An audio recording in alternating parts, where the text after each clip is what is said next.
Hey guys, gonna need to set this up. This is a random stream that I just dropped today. I know I haven't done any preparation for this, but I was trying to figure out something to do, and I didn't want to do any pre-planning or anything. I just thought I'd get it out of the way for when I got 600 subs and all that shit. So I thought, let's just do a freaking live stream, which I haven't done in ages. I think some people might want to see the live stream just simply because they may not have. Oh, hey Atty, yes, this is going to be a one-off. This isn't going to be the norm. And I'm used to getting the chat up separately because for some reason OBS doesn't bring it up on the other one, so I have to bring the chat box all the way up to the thing, and it's just like, why it's showing up now and it didn't show up before, I have no idea. But yeah, what I'm doing is I thought since I'm doing a stream and I want to interact with you guys, I wanted to do some Dynasty Warriors Empires because it's easy. I can just turn my brain off. And what I've done here, obviously, I've done like it's called the JRPG War. That's the scenario. I set it up.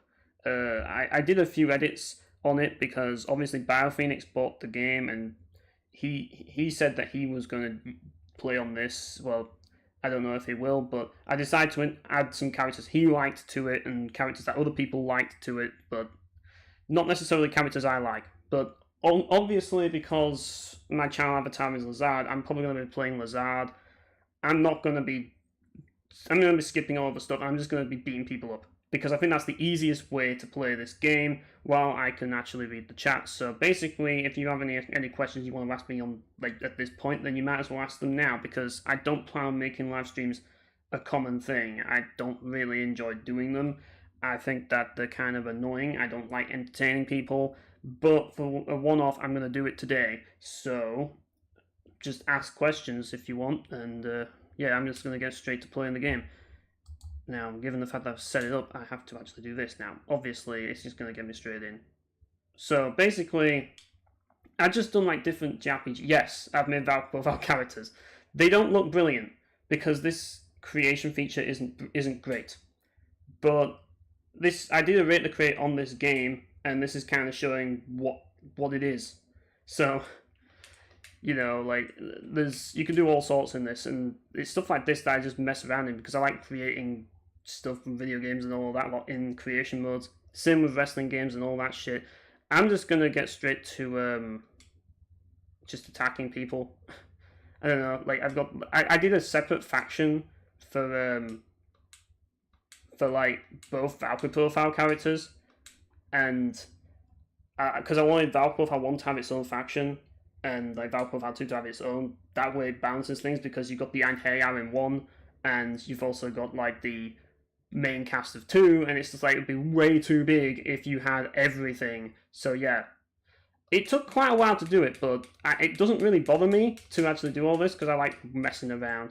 But yeah, you're going to see some really weird shit because some of the characters in this game absolutely look terrible. Like, they really do look fucking terrible. But there's not really much else that I can do. Like, the character creation is limited. Like, that's one of the better ones, Lucian, yeah? That's basically it. He looks shit, but they all do. That's what happens when you have a limited creation thing. But because there's so many slots, I need to find characters to fill it. This isn't necessarily going to be finished. It's just something I do when I'm in my spare time, because I just like creating random shit. But, like, if I'm going to actually, like, play, like, a game that I want to chill to, having creation features is always fun, and just seeing how well I can replicate a character design in, like, Dynasty Warriors Empires is part of the fun, I suppose. Like, as I say, like, these are all the Einherjar that I'm killing right now. And yeah, you even have, like, the banners and everything. Like, this is a very customizable game. Like, it's not really got the most robust character creation, but there's a lot that you can edit in the game, which is kind of interesting. This is basically make your own Muso. That's what Dynasty Warriors Empires is, and that's why it's my most played Muso game. It's a good game to just chill to, because it doesn't require any brain cells to actually play it, because you don't have to deal with all of the missable shit. You don't have to deal with, like, all, well, not missable, you don't have to deal with all of the freaking, like, missions and shit. But yeah, you can. That's basically the gist of it. Like, I wouldn't play this game just to play as the freaking Dynasty Warriors characters. If I was just going to play as the Dynasty Warriors characters, I'd just play Dynasty Warriors 7 Extreme Legends, you know, or 8 if I had it, but I don't have 8. I only have 8 empires because I'm like, what's the point in having 8 when it's every Muso game is the same? But a lot of people do because, you know, like they just obsessive over the 3 kingdoms and stuff. But I'm like, screw it, you're going to give me the option to create something, I'm going to just make whatever I want. And I'm just going to be like making like video game characters because, of course, like it's a way to like beat up video game characters that I don't like whilst also playing as characters that I do like to kill them. It's kind of like a power fantasy in that regard, whilst not requiring any effort on my end, which is great for streaming. That's why I do it for live. That's why I'm doing it for a live stream right now, because I'm like, I need a game that I can actually concentrate on the chat whilst also playing. Because this isn't something I usually do. When I'm doing my normal videos, my normal topical videos, I don't have to worry about that shit. I can just do what I want. But when I'm doing a live stream, it's like I have to look at the chat. And I don't particularly like doing that. It's like, it's not really something that I enjoy having to do. But it's something that I'm going to do for the time being, just for one day, you know? I thought I might as well just do a live stream for one day, and yeah, because at the end of the day, it's just a way that people can interact with me directly, in like, well, with my voice, and also while seeing gameplay at the same time, I guess. But yeah, it's not really going to be a regular thing. I don't really particularly care much for it myself, and I just don't see the point in it. Yeah, like there is a faction for I don't think Rosea is in there. Farlene isn't in there. I couldn't make every character in this game. Estelle's definitely in there. She's got a faction. Like, you'll probably laugh when you see the faction name because it's the Jobber faction. Yeah, I literally named the faction Jobbers. I had to have a faction of jobbers that of characters that just absolutely suck. But it's basically just the Trails faction, and I'm just like, yeah, I know that Battlefenix likes the Trails series, so I'm just like, well, I did say to Battlefenix that if he does play it, I'll make characters that he likes, so that, you know, it's not just all the characters that I like. So I thought, okay, whatever, I'll just put them in just so that they can get killed, you know? So I made them the Jobber faction. That was the idea. And yeah, like there are a few characters of stuff that I don't really care about that I decided to make just simply because, like, I know Battlefenix likes them. You know, like some Deception characters are in this that I put in there just simply because, well, I know Battlefenix like them, so it's just like, because that's the thing, like, I'm not saying Battlefenix absolutely has to play it, but it's just like, since he mentioned that he may play it, I thought, well, I might as well make some characters that he likes just in case he does.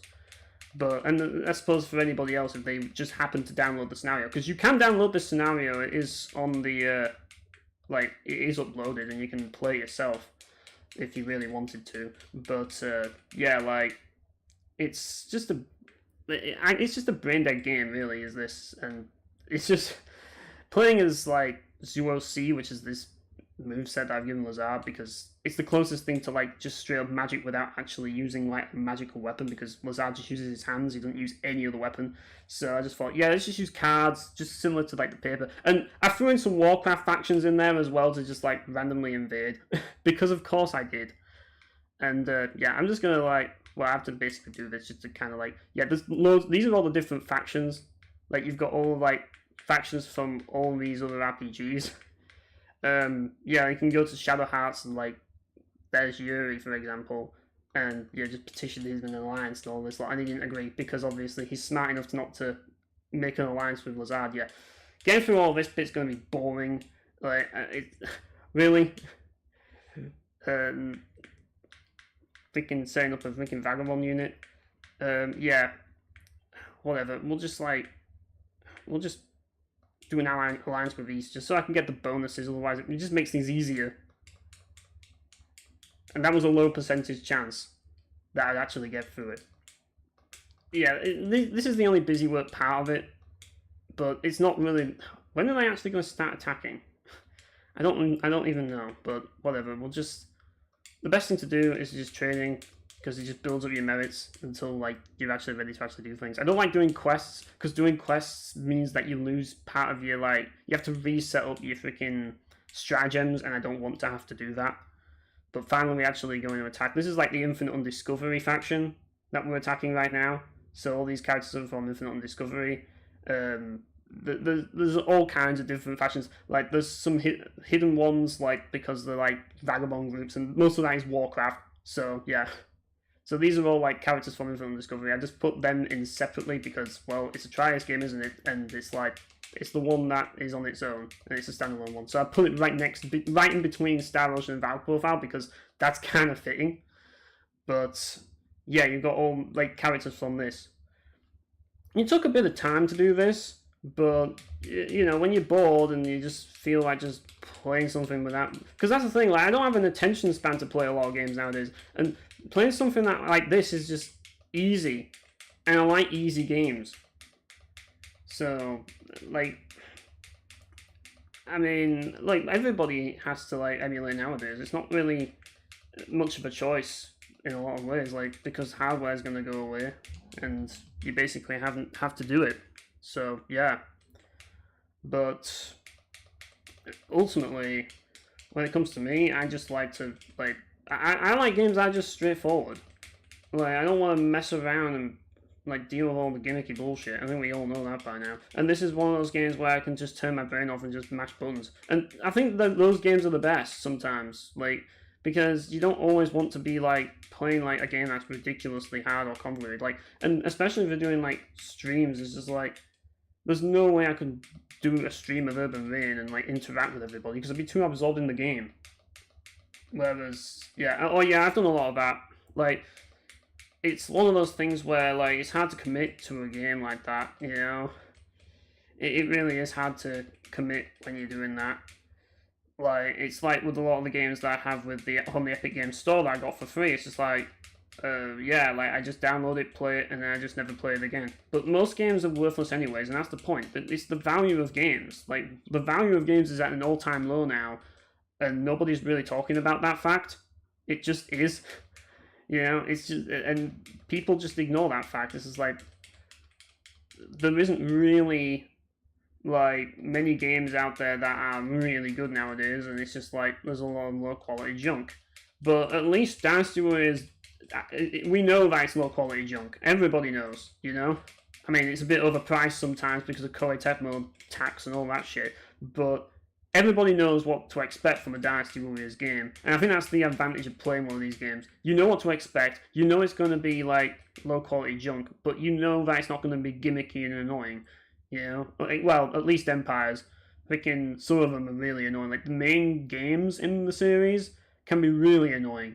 Like mainly because of the freaking mission objectives. There aren't any mission objectives in this game. Like in Empires, you don't have to deal with all that. You just basically capture bases and don't let your freaking main base get captured. That's literally the whole mission. There's no escort missions. There's no hope and pray that your freaking leader doesn't die, or hope and pray someone doesn't escape, or something bullshit like that. You're just basically just playing and not thinking and just mashing buttons. And I'm just like, there's something that's really just chill and relaxing about it.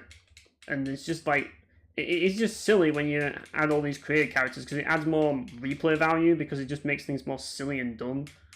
And it's just like when there's so many characters that you've made, you can just play infinitely as different characters that you've made. So you're making your own fun.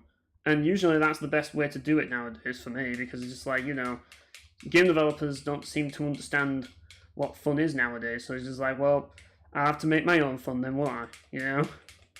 It's just like, it's all the stupid bullshit that you can have from it, because obviously it's just like, it's not stuff that's going to happen, but it's just like, there's some funny shit you can do, especially when the character creation is really dumb and really jank. It's just like, you can just have a few laughs. And I think that's the whole point of video games. Like, if you're not freaking having a few laughs, what's the point? You know?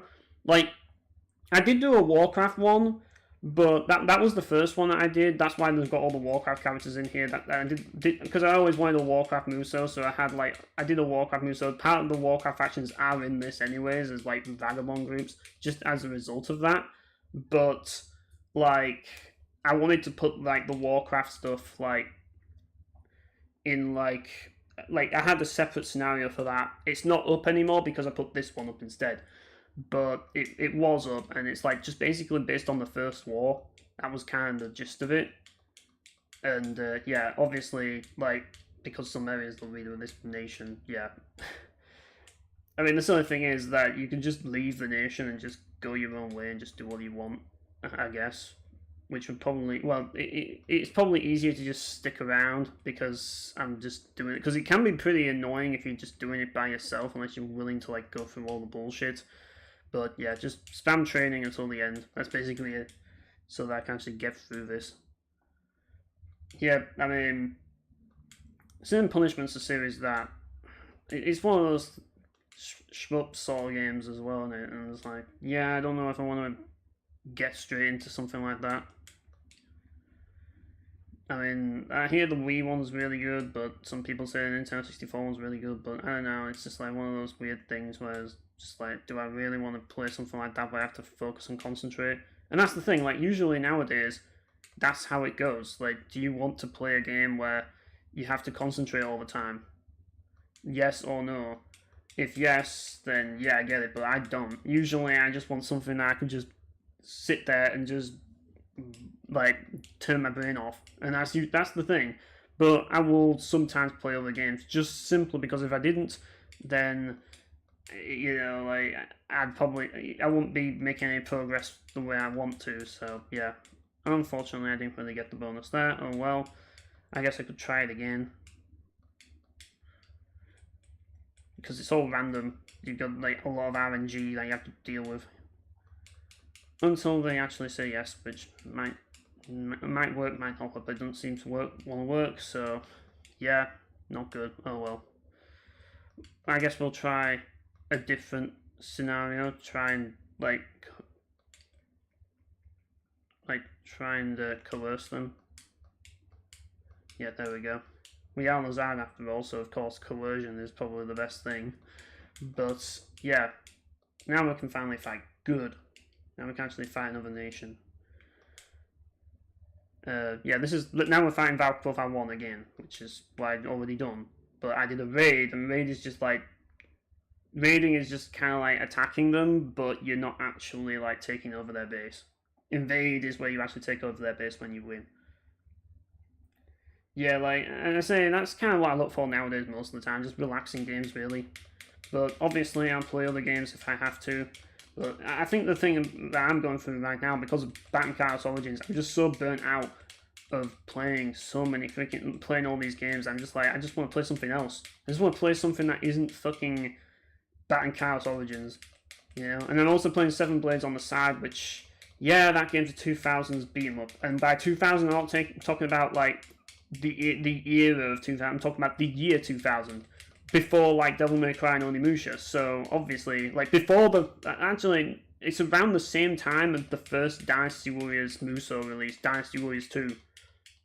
Like that I mean the Trails characters are kind of far away, like they're miles all the way down. Like I should have picked Grandia 2 then because they're right next to it.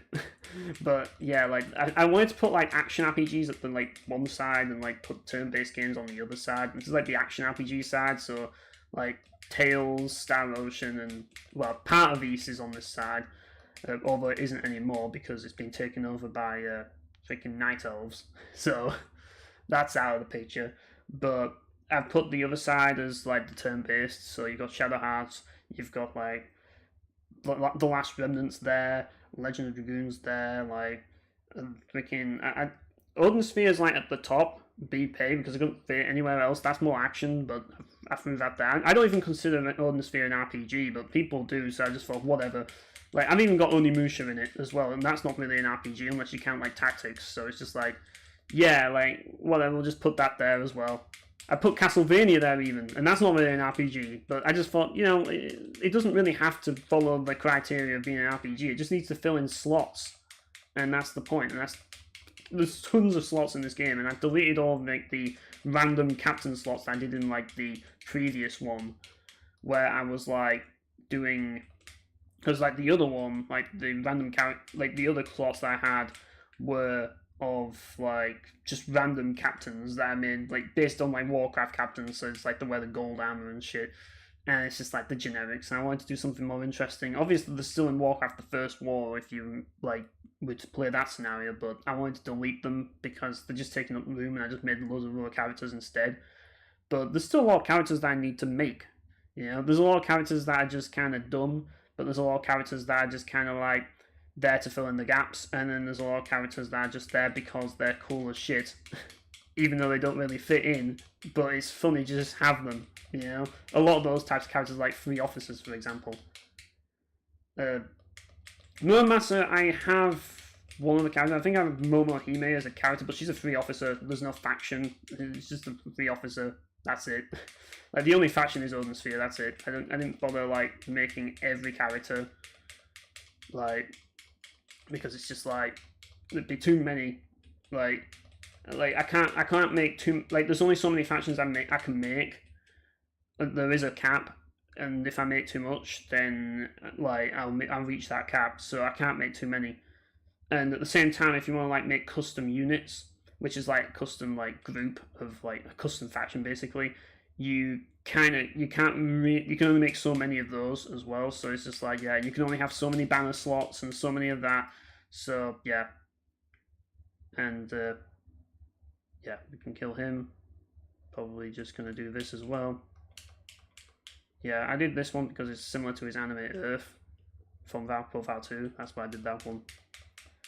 But yeah, I think it's the spell that I forgot his name, Zhang Jiao uses. The feel the power of my magic guy. That guy. Yeah,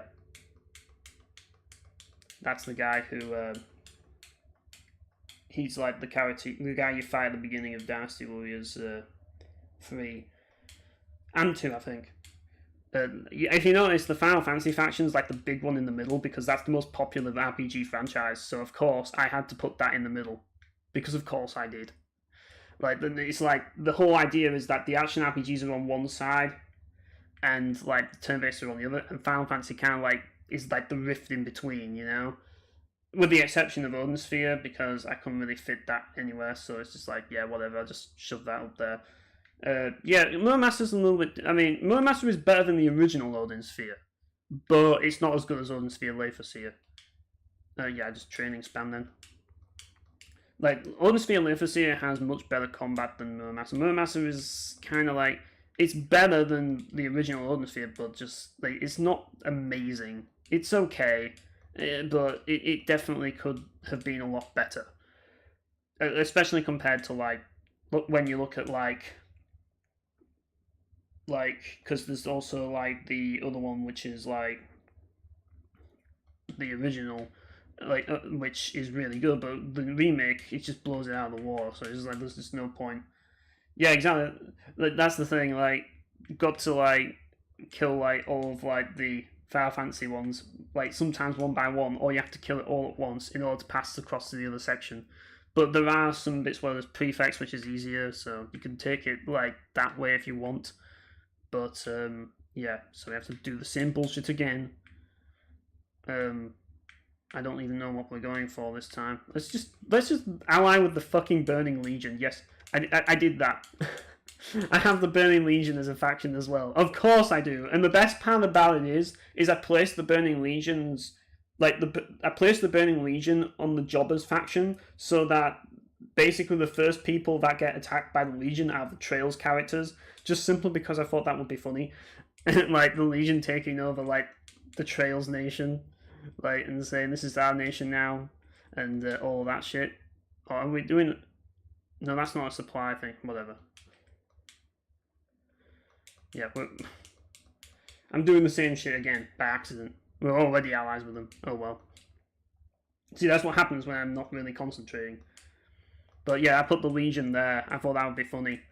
And yeah, supply request, that's what we want. Yeah, as you can see, Jobbers. That's Trails, that right there. Target Kingdom, as you can see, Estelle is the Queen of the Kingdom.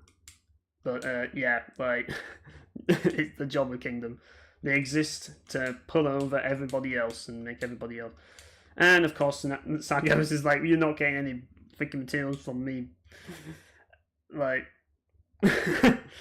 yeah, I don't, like, Kill Jaden would probably not really care about Estelle at all. Like, Kill Jaden only cares about people that actually are a threat to him. Other than that, like, he's not really that bothered. Like, people, I don't think she catches interest. I think she basically he'd probably just send a Doom Guard after her or something along those lines, or one of those mech walkers. Because he doesn't really waste time with people that aren't like worth his time. For those people, you have like when you're dealing with those people, you have like Archimon dealing with that lot. Archimon just deals with all the brain dead shit. Kil'jaeden deals with all the serious business, like, for example, recruiting Illidan because he thought that Illidan actually was smart enough to take out Tichondrius, when in actuality it was Ner'zhul who figured out about Tichondrius and told him insider information, which led Illidan to essentially screw up, and like then he has to hide from Kil'jaeden because, yeah, he's scared. Like, that's the stupid thing about Warcraft lore. I mean, I can argue about it all day, but it's like, you go from Illidan being absolutely petrified of Kil'jaeden to, like, eventually, like, in World of Warcraft, where he's just like, oh yeah, Kil'jaeden is my bitch, and he just, like, charges in to face Kil'jaeden. It's just like, making out that he's so damn cool, but it's just like, dude, you were a bitch back in Warcraft 3. You didn't stand a chance against Kil'jaeden. But now that Wowzer thing, suddenly it's a U-turn where Kil'jaeden is now suddenly super weak, and now Illidan is like more powerful than anybody in the universe, just simply because of character popularity. That's simple as. I mean, it's not Kil'jaeden's fault that he had barely any screen time in Warcraft 3. Like, Kil'jaeden is literally the definition of the trope. All the screen time, like all the relevance, none of the screen time. You know, like, he is literally the definition of that trope. Like, he has no screen time whatsoever, but all the plot relevance, he has it all. You know, like, he's literally that trope, because like he has like a brief cutscene in Warcraft 3 and that's it. Most of his stuff is in the books. Well, because Kil'jaeden would basically step on him and kill him in seconds. Like, Kil'jaeden is massive. Like, Kil'jaeden, like, he can make himself look like a fucking giant at will. And he can, like, he has more fell power than Illidan, and he can just, like, he can just, like, freaking unleash magic that can just, like, topple entire freaking cities just by toying with it, just like Archimon can. You know, the guy is on a, he's basically, like, the Minari Eredar, at least Kil'jaeden and Archimon are on the same level as gods, basically. Whereas Illidan's just some random pleb who just got Demon Hunter powers. He's just an edgelord, you know? So, that's basically the difference between the two. I mean, obviously, like, if Kil'jaeden, like, because that's the thing, like, if Kil'jaeden could actually reach Azeroth fully, he'd be a devastating force that would just obliterate everybody. It's like, for example, at the end of Warcraft 3, when Archimon goes onto Azeroth, like, he just destroys everybody. The only reason why he loses in the end was because, similar to how Cao loses in Dynasty, where it's like, they played a trick on him, and, like, he kind of, like, he was a victim of his own desire for power and his own recklessness, and he just fell for a trap, and it killed him. But he was absolutely destroying everybody left and right. He destroyed 3 armies by himself, you know? Well, with the rest of the Legion, I suppose, but, like if you play the final mission of the game, like, he will destroy armies, like, effortlessly by himself when all the rest of the Legion troops are dead. So he will just obliterate everything with just fireballs. No matter how strong you are, the only way that you can get any stronger than that is if you basically, like use wisps to, like, trap him and, like, kill him using them, which is kind of funny, which is the way that people have done it. But other than that, there's not really an easy way to kill him. You can't kill him in a straightforward way. You have to cheese the game to kill him. But he's not supposed to die. He's supposed to be an unstoppable force, and that's basically what he was. And then WoW happened. It's just like all of the Legion became loot pinatas for freaking WoW players, because WoW players are just like, oh yeah, I've got to have my epic loops. Yeah, I'm gonna have something to kill. We've got to give the players something to kill to keep them paying their subscription. Let's just freaking job out the Legion. And then the Legion became jobbers, you know? That's basically how it worked, pretty much. I mean, until, like, in Warcraft 3, like, the Legion were, like, main eventers, whereas in World of Warcraft they are jobbers. Basically everybody, all the major, like, antagonist factions are basically jobbers now, pretty much. That's basically the gist of it. Yeah. And, yeah, I think Cloud's there. Cloud doesn't look particularly brilliant. I did my best. But he doesn't look particularly great. But yeah, that's the Final Fantasy section. Yeah, we basically took them out. So yeah, that's why Illidan couldn't kick Kil'jaeden's ass. He would never do that. He'd never be able to do that. If he could, he would have done so ages ago. But he just doesn't have that capability. So, and yeah, we still need to do a supply request to the Legion. Let's just keep doing it until we actually get it. Usually, I would basically like challenge myself because of how easy this game is to run. Like, if I fail like something, then I'm not allowed to do it again. But because I'm doing a stream of this, I'm not going to do that. I'm just gonna just cheese the game and just keep asking until I get it. See, that way I just get the bonus, just simply because it makes things easier. So yeah, that's basically the gist of like Warcraft and why that wouldn't happen. And yeah, promotion to prefect. Like, yeah, Archimonde is more reckless. Archimonde's, like, I mean, they're both more or less equal in power. Well, I'd argue Kil'jaeden is a little stronger just simply because he is more smarter, so he's able to make himself stronger in a way. Like, his intelligence is higher, but in terms of strength, they are equals. Pretty much. So, yeah, whatever. Yeah, as I say, you can invite officers, random officers that are just kind of like the fucking Natto from Seven Samurai 20XX. And then you've got Daniel Garner from freaking, whatchamacallit, Painkiller. Just freaking invite him. Yep. But yeah, they're both equals in power, but they both have like different philosophies on how they actually go about in like combat and stuff. So it's like Archimonde is like the field general, while Kil'jaeden is kind of like the guy in the background, like plotting stuff and all of that. So that's basically how it works. But because of Kil'jaeden's position and because of the way Kil'jaeden does things, he's the smarter of the two. Because Kil'jaeden was planning to outsmart Archimonde in Warcraft 3. The game doesn't tell you this. I mean, obviously all the lore tards in like freaking Reddit who constantly, like the lore police will constantly like have a go and like, oh, you're wrong because it says in the chronicles, you know, those people. They'll be like, oh no, it's not true because they don't actually say it in the game. But it actually, if you actually read into it, it pretty much might as well be considered true because like the Dreadlords serve Kil'jaeden. And it even says on the action figure of Tychondrius, if you even get it, that he serves Kil'jaeden. People don't believe me though, but it does say that. And like he was doing Kil'jaeden's bidding basically. So in a way, like he was basically just doing like he was basically secretly working for Kil'jaeden whilst obeying Archimonde so that he won't get into trouble. But it was all like an undercover job. Because Kil'jaeden basically wanted to screw over Archimonde and take all of the glory for himself. And that's why you see Tychondrius with the Skull of Gul'dan in the Felwood, which is where Illidan takes over. Like he basically finds out from Arthas about the Skull of Gul'dan, and that's when Illidan kills Tychondrius, and that's when Kil'jaeden wants to recruit Illidan, and then Illidan ends up pussying out and running away from Kil'jaeden because he fails. Yeah, pretty much. That's basically the gist of it. Like, and that's kind of what makes Kil'jaeden more dangerous, because Kil'jaeden is more sadistic. He likes to make people suffer in agony, whereas Archimonde just wants to kill you.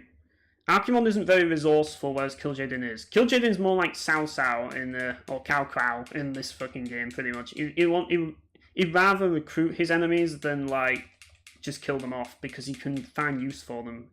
He's cunning and he's a schemer like that, and that's what makes him more powerful, really, because he's deadly. He's more of a problem, because if he gets away with that, then he's going to be a serious threat. You know, so you don't want him to like increase the Legion's forces. So yeah, that makes him more powerful, really, in a way. But also just because he's such a cunning guy that he comes up with all these cunning schemes, that just makes him more untouchable. Like, he's not going to fall for a trap like Archimonde did, and that's what makes him so deadly. But like, obviously he's dead now in the lore because Blizzard are thinking dumb as shit, but originally that wasn't the case. This is one of the reasons why I don't like Dynasty Warriors 8. This whole like where they have like you have to switch weapons to like because of the weaknesses and shit. What the hell was that, man? Right, yeah, you have to do that, and it's so annoying. So I have to basically cover out with a sword for like a few seconds, just simply because of that. Because that guy's got his freaking shield on, which is like your cards don't affect me, so you have to swap weapons. It's just like, why did they add that to the game? I don't like. A lot of people say that feature's great, but I think it's just stupid and annoying. So one of the reasons why I always like gameplay-wise preferred Samurai Warriors over Dynasty Warriors, because it's like I don't want to swap weapons. I mean, 7 was the best because you could have 2 weapons equipped, but you didn't have to use them both. You know, in this you do, and it's like, why?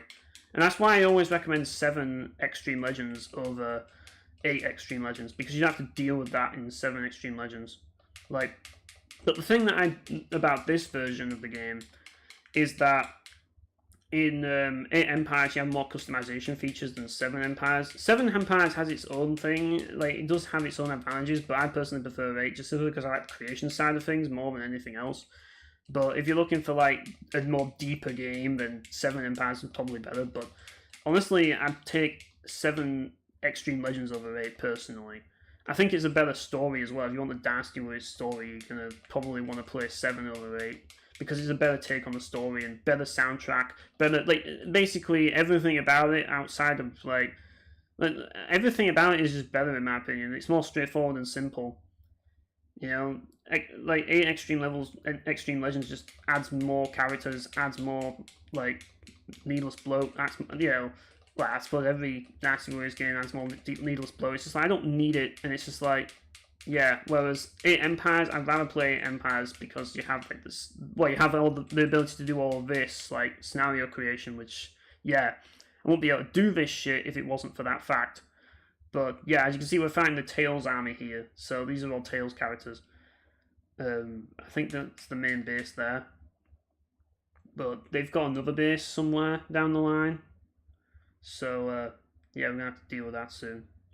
But yeah, you can even customize the soldiers, as you can see here, so you can like have custom soldiers. Hey Mola, how's it going? Yeah, and this is just a one-off stream. That's what this is. This isn't going to be a normal occurrence, but I'm just doing this as a one-off to celebrate nearly getting 600 subs. Because I wanted to do this instead of doing like a 600 subscriber special because I couldn't think of anything. So I was like, whatever, we'll just do a stream in advance because. I'm not that bothered. Like, obviously, I haven't hit 600 subs yet, but it's just like, you know, it's not really about that, is it? It's about just, you know, reaching the subs that I've gotten to. You know what I mean? That's what matters. It's just like I've gotten like 598 right now. I think I'm on, and it's just like it's increasing, so it's a good thing in a way. So I thought I might as well celebrate it while you know the time's right.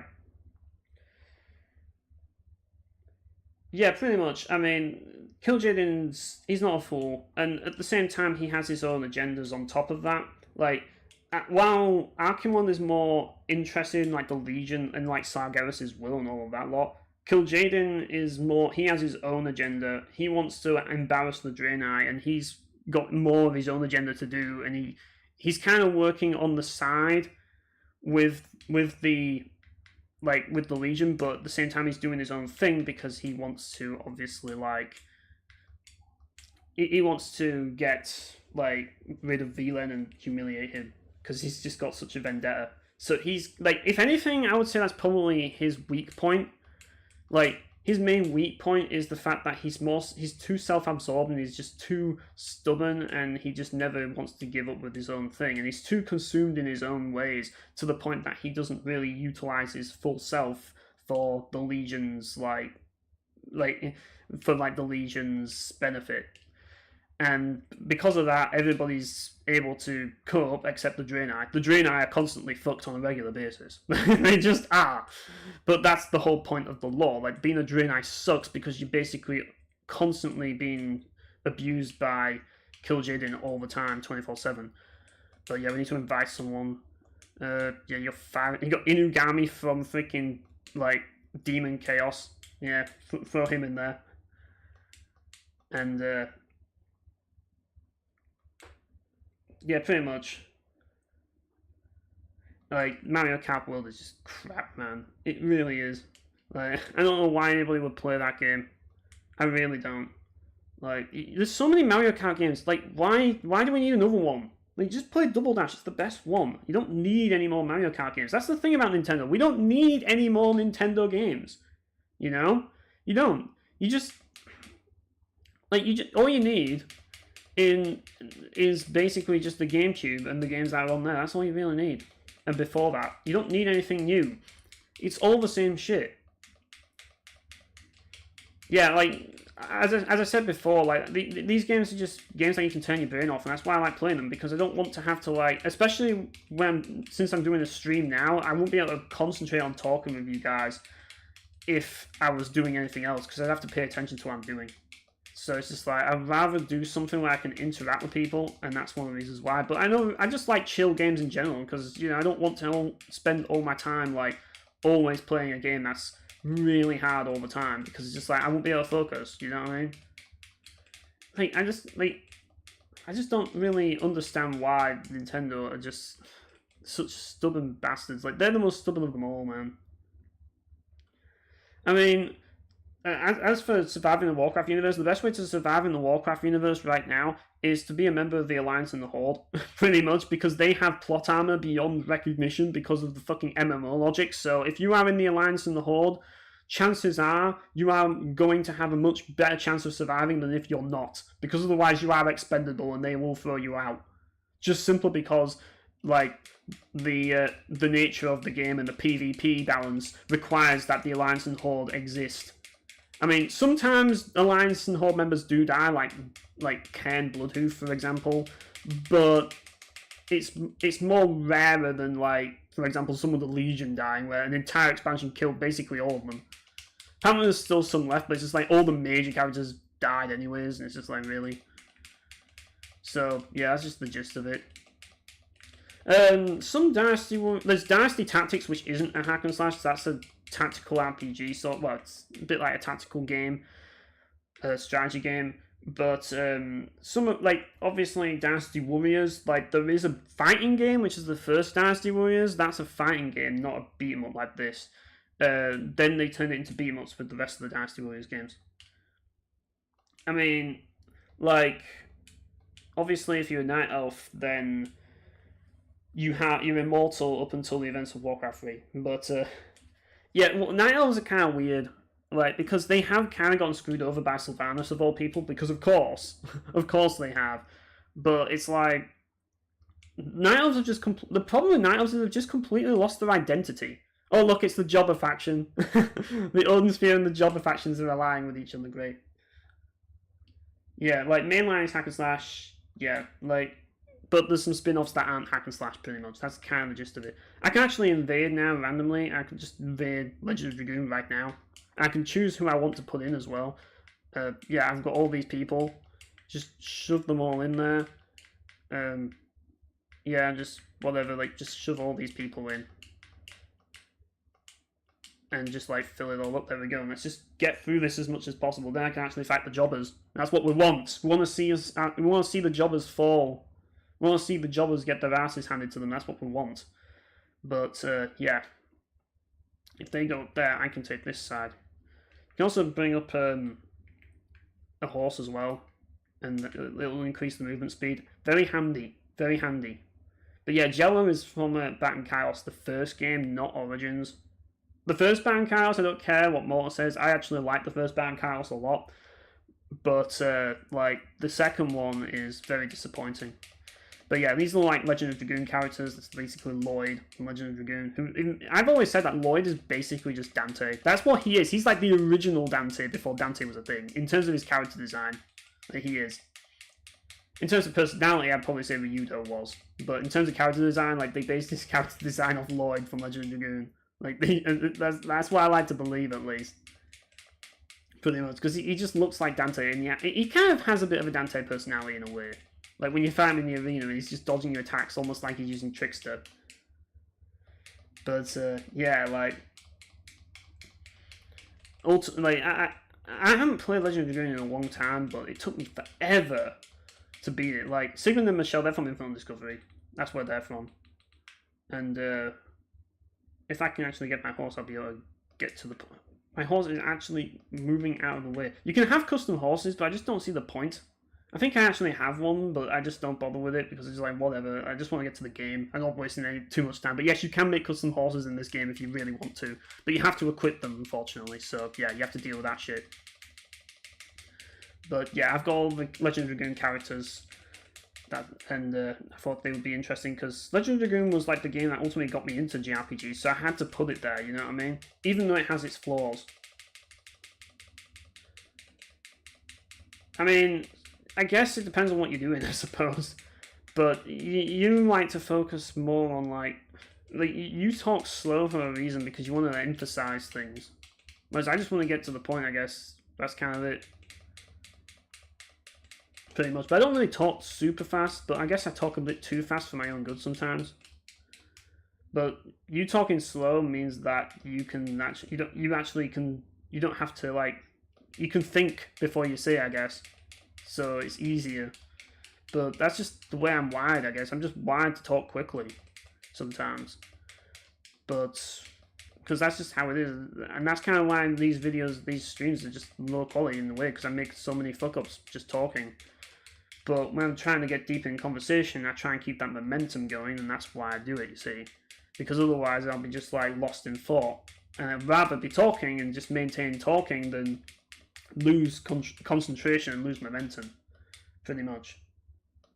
No, I didn't put any wrestlers in the game, or any YouTubers either. Like, they're not in this. I mean, like, it's a game where you have characters that fight with weapons, you know, and like actual.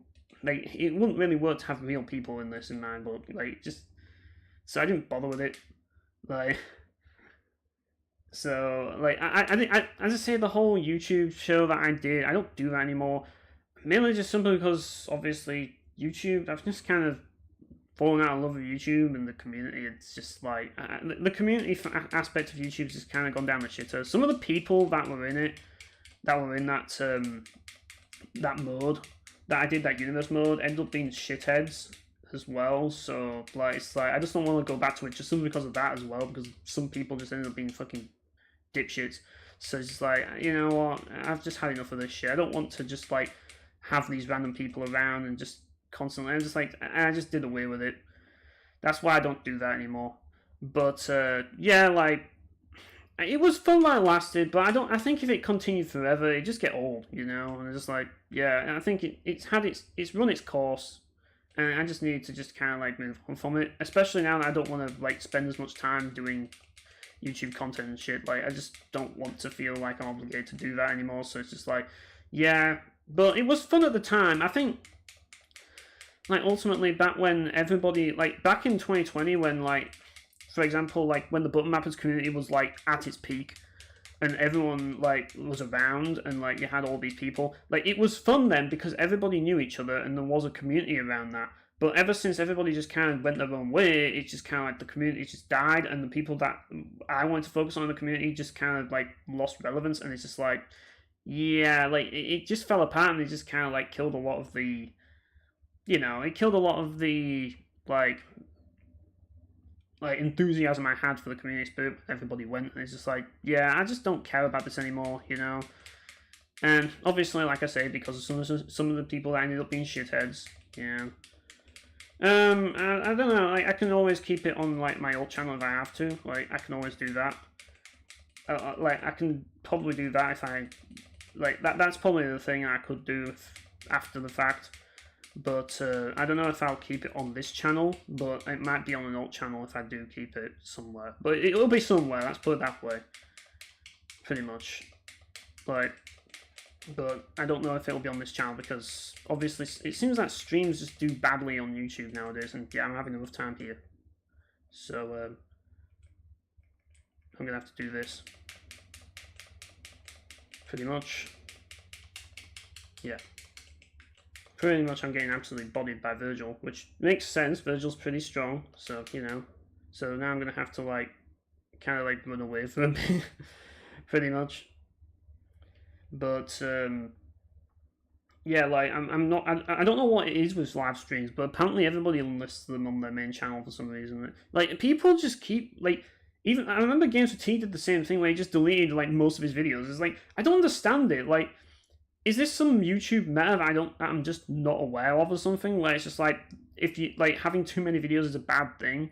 Seems like that's the thing. Everyone's just deleting stuff. It's just like, why would you delete your own videos and delist them? Like, I don't get it, but there must be some sort of algorithm reasoning for it all somewhere down the line to explain all of it. But it's just like I never understood it. Like YouTube's a mess right now. It really is. It's just one of those things where none of it makes sense. Everything is just changed for the worse, and everything is just like all the emphasis is on following the algorithm and not actually having fun, and that's all people seem to do now. You don't see all the fun videos anymore, like, and that's kind of the thing. It's just like you used to have so many fun videos that used to be around, but now it's just like, oh yeah, let's just do generic news bullshit. It's like I don't care about this shit. Like, and a lot of YouTube channels have just deleted their videos they don't exist anymore. You know, all the classics, so it's hard to find the classic ones. So it's just like, you know. What happened to all the dumb video content? Sometimes that's what you need, you know? I mean, yeah, I get that that sort of content that you know, everybody watches. Sometimes it's good to have, but I think there's just, people have forgotten the value of just the simplicity of things. And, yeah, it's, unfortunately, people just don't like respect that anymore. Like, the standards are so high on YouTube now that you have to do all this random bullshit. I think when thumbnails started to become a thing, when custom thumbnails started to become the norm, that was kind of the beginning of the end for everything, because now everything becomes more about work, because it basically opened the floodgates for people to kind of like just do all this other bullshit, and you fucking have iframes there, which is not fun. Yeah, pretty much. Like, I don't really watch. I've seen Shmup Junkie, but I don't really watch him that much because I'm not into shmups and all that lot. As I say, it's kind of like, for example, with like, I know you watch Electric Underground, for example. I don't really watch him that much because I know he's one of the people that is into all these freaking try-hard games and all that lot, and I'm just, like, I don't vibe with that. You know, he's one of those people that is just like, oh yeah, like, games are supposed to be hard for the sake of being hard. I'm like, yeah, I don't really care about that sort of, like, that sort of thing. I don't want to listen to all that preaching about it. It's like I believe in the opposite, so it's just not a channel for me really. But at least he's more tame than some of the Ninja Gaiden community, which just pissed me off. Like, freaking, some of them can be just absolute bell ends, man. And yeah, like, but yeah, he's one of the people that is just like got that elitist mentality that I just don't agree with, and I think people need to stop doing that. You know, like, stop taking games so seriously. Like, this is freaking video games. It's like, you don't have to like make them stupidly hard if people don't want them to be hard. I should probably get a barrel because they'll give me more health. But yeah, like, that's the thing. That's why I don't want to watch those types of videos. Like, there's not a lot of people that I really do want to watch nowadays on YouTube, because most YouTube content just sucks, plain and simple. Nowadays, it just does. It's bad and it's just boring and it's just lame. You know, I just kind of want to like do what I do and just like, I mean, what I do isn't special, but I just think that nowadays, that's why I don't really give a shit anymore about YouTube, and why I just don't really put any effort onto it, because it's just like nobody else fucking does, and those that do, well, they don't, you know, I just don't care enough about it, because it's just like those guys have already like, you know, they're already doing things that I just don't care about, or it's just like they're repeating the same fucking analysis of like Silent Hill 2 that everybody's fucking talked about, you know. It's like, you know, do we need more Silent Hill 2 analysis and all this fucking pretentious bullshit? I mean, yeah, sure, I've done like an analysis on Valve Profile 2 and my own pretentious bullshit, but it's just like, you know, at least I'm doing it of games that are interesting. I mean, nobody watches them because nobody cares about the games. Like, people only care about games that are popular, obviously, like Silent Hill 2. But it's just like, I'm kind of sick and tired of people only talking about games like Silent Hill 2, because it's just like, why? There's more games out there. You know, talk about something interesting. Talk about something else for once. You know, instead of talking about the same old shit time and time again. You know? And that's the thing. It's just like, yeah, I can just do this and just obliterate everybody. Yeah, you can get stupidly overpowered in this game, that's the whole point. But yeah, like, I watch, obviously, some people in the community's videos, and like Master and like bad things and all that lot, but I don't really watch many people nowadays. I just don't care about most YouTubers nowadays. You know, like, it's just like, it's the same old shit. I've seen it every time, so many times before. I'm not going to say that my videos are really original either. It's just, I just don't care. I'm just beyond giving a shit, you know? Like, do I really want that? Release them. Release Pay from Xenogears. Well, everyone recruit Lloyd from freaking, like, yeah, just release everybody else. Yeah, like I can imagine Electric Underground has some pretty shit people in his freaking community. Like, there are some shit people, unfortunately, in, like, those communities, and, you know, like, they just kind of, like, and big channels especially have a lot of shit people in them.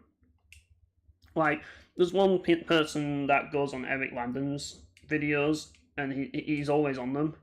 And I remember, like, he followed me on freaking, I'm not going to say who it is, but he followed me on freaking X. And when I told him my opinion on a certain game that I have reviewed on this channel, he immediately blocked me. And he's just like, okay, over an opinion. It's just like, really?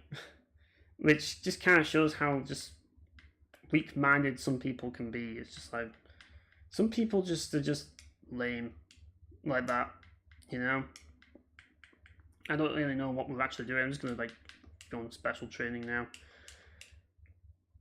Yeah, I don't really care about survival horror games. They're just not my sort of games. I don't enjoy them. Like, basically, you got puzzles, you know, things that jump out of nowhere. And, you know, I don't like fucking being tensed up all the time when I play a video game. It's not my thing, you know, and shit that is just not fun for me. It's just anything that's unfun. That's basically what survival horror games seem to pride themselves on. Just make the experience as annoying as possible for the player. That's literally what survival horror games are, and people eat it up.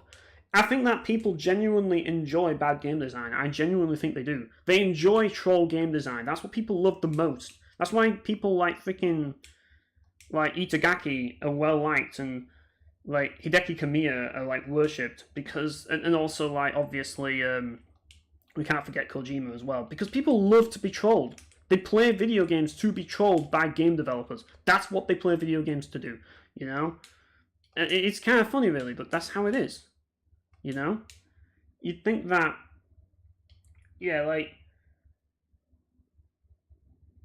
as I say, like, I mean, I've blocked people on my channel as well, because people on my channel are just freaking, like that just want to obviously be bell ends. I'll just block them immediately. I don't mess around anymore.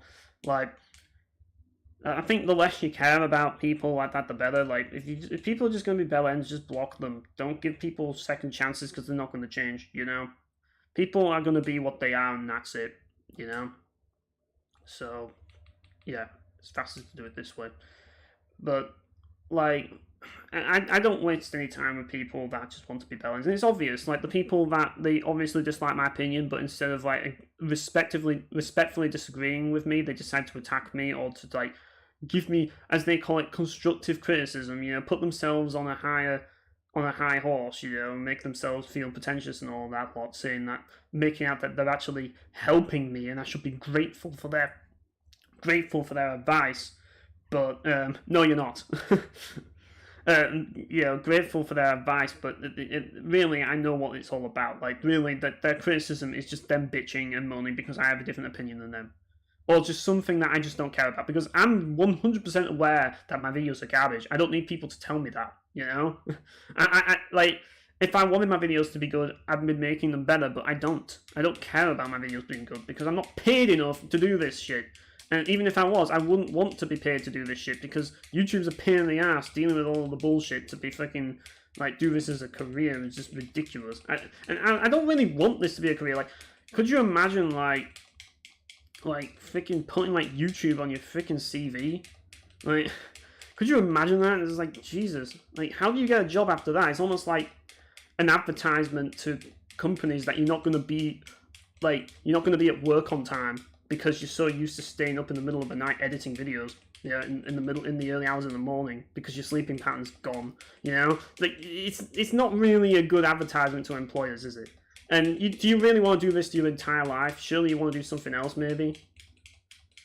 But you know, like at the end of the day, like there's not really anything else to it. I just want to just make videos, talk about topics, and just kind of like get my voice out there when I need to. That's basically the whole point of this channel, just to have fun with it. It's not to like make things needlessly difficult.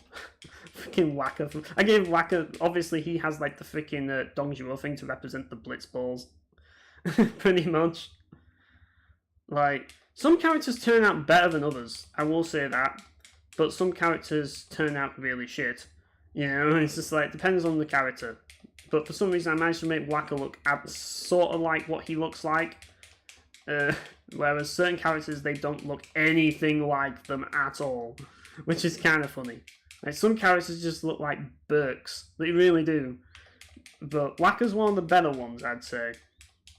Because he actually does look similar to it. But you can't obviously make it look perfect. It's just not going to happen. But yeah, we've dealt with that bit, and we've got that section out of the way.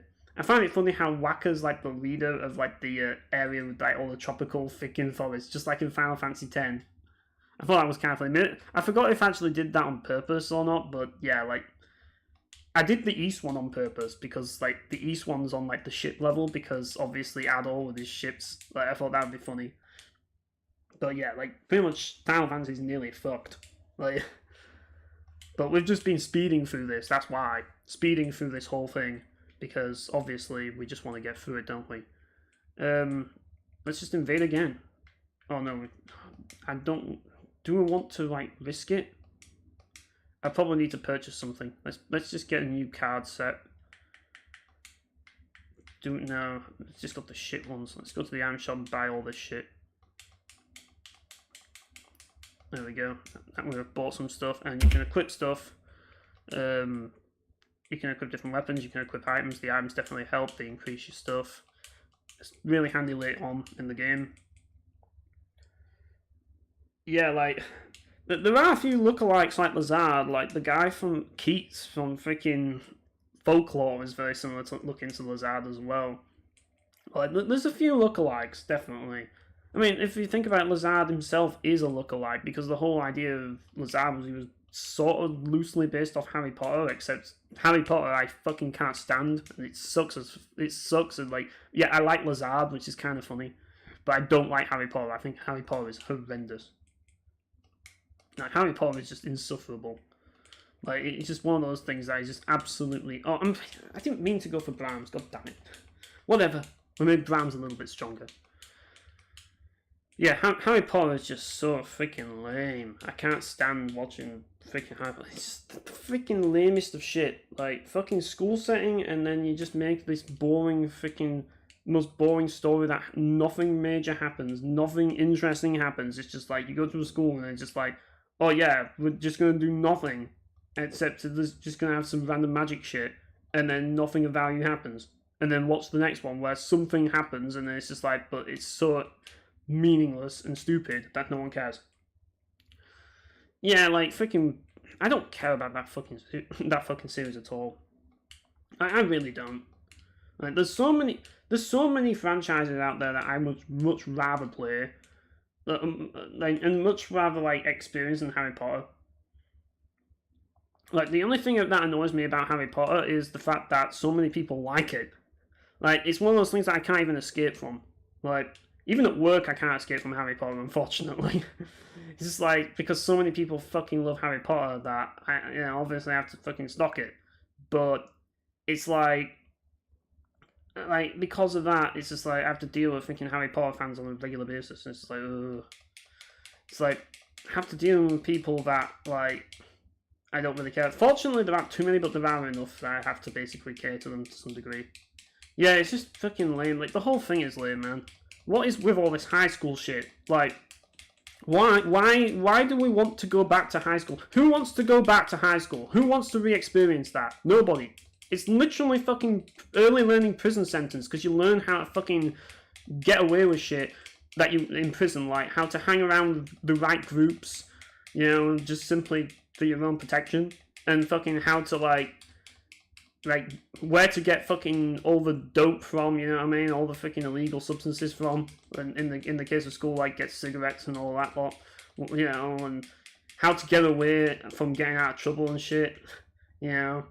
That was basically what, the main thing that I was involved in doing. Freaking amount of trouble I got into in fucking high school, man. And you won't even expect it, but I did. Like, it's just one of those things where you can never freaking... Like, it's just a miserable time. Why would you want that?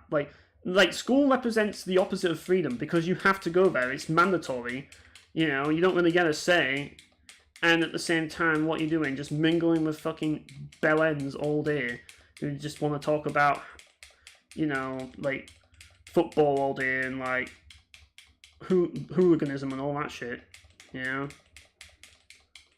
Yeah, I don't really give a shit about all that freaking crap. And all these fucking chavs that just act like bellends and do stupid shit all day. Just like, I don't really care about that sort of lifestyle, you know? I don't want to be involved in that sort of life. It's just lame and dumb and, you know, everybody's fucking like you don't really make real, like, there are a few people that I do kind of stay in touch with from high school, but only for certain reasons. Like, most of the people I knew from high school, I just don't talk to anymore, obviously. Like, there's a lot of people that you just hang out with just simply because, like, you just want to, like, you just want to kind of make your life easier for yourself, you know, like, but it's just one of those things, and it's just like, why do so many games glorify it? Why do so many games glorify high school? I just don't understand, man. Like, why, like, I play JRPGs to roam fucking exotic worlds and surreal landscapes. That's why I play JRPGs. That's the main attraction. That's why I like the first band titles, because it lets you do that. I don't play JRPGs to fucking mingle with teenagers, you know, in the schoolyard and talk about what we're going to do after school. No, I don't play JRPGs for that, you know. I play on JRPGs to go on adventures, because adventures is freedom, you know, and I love, like, freedom is what I enjoy the most, you know. Freedom is what we live for. If you don't have freedom, what are you living for, you know? What's the point, you know? The feeling of freedom and being able to go anywhere whilst also benefiting from, like, constantly progressing and gaining levels is the main appeal of playing a JRPG, you know? Whilst also exploring a surreal world while you're at it. Why do I want to be stuck in a school all day, you know? I mean, who does want to mingle with teenagers? Like, the only people that want to mingle with teenagers are fucking nonces, you know? Nobody else wants to fucking mingle with teenagers, you know? Like, it's just lame to me. I just don't see the fucking appeal at all, you know? I don't understand what, like, I get that a lot of JRPGs are designed for that demographic, but even at that age, even when I was a teenager, I did not want to play as teenagers. I wanted to play as adult characters, or, you know, I mean, I'd take teenagers over, like, you know, like, kid characters back then at the very least, but, you know, it's just like, freaking high school bullshit is just the worst. I can't stand games that have high school settings. I just cannot stand it. Yeah, let's invade the Grow-Answer Kingdom. Or the Grow-Answer 5 Kingdom, whatever. Yeah, I've got quite a few people here.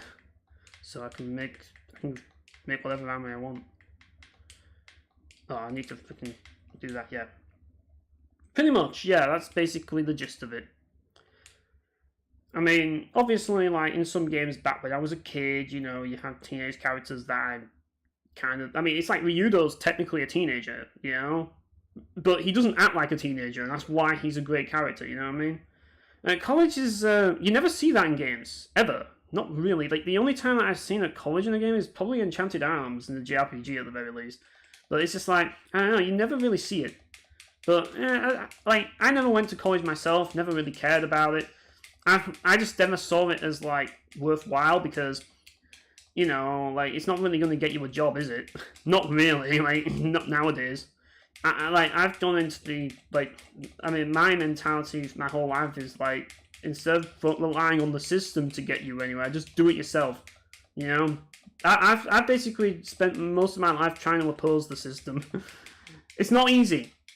But that's what I've been trying to do. And, you know, college is just the system. Everybody goes there, so everyone's going to benefit from the, like, font of knowledge that's there. So you're still in competition. Like, the thing about it is that no matter what you do, you're always in competition with the rest of the world. You know, you're always in competition with everybody.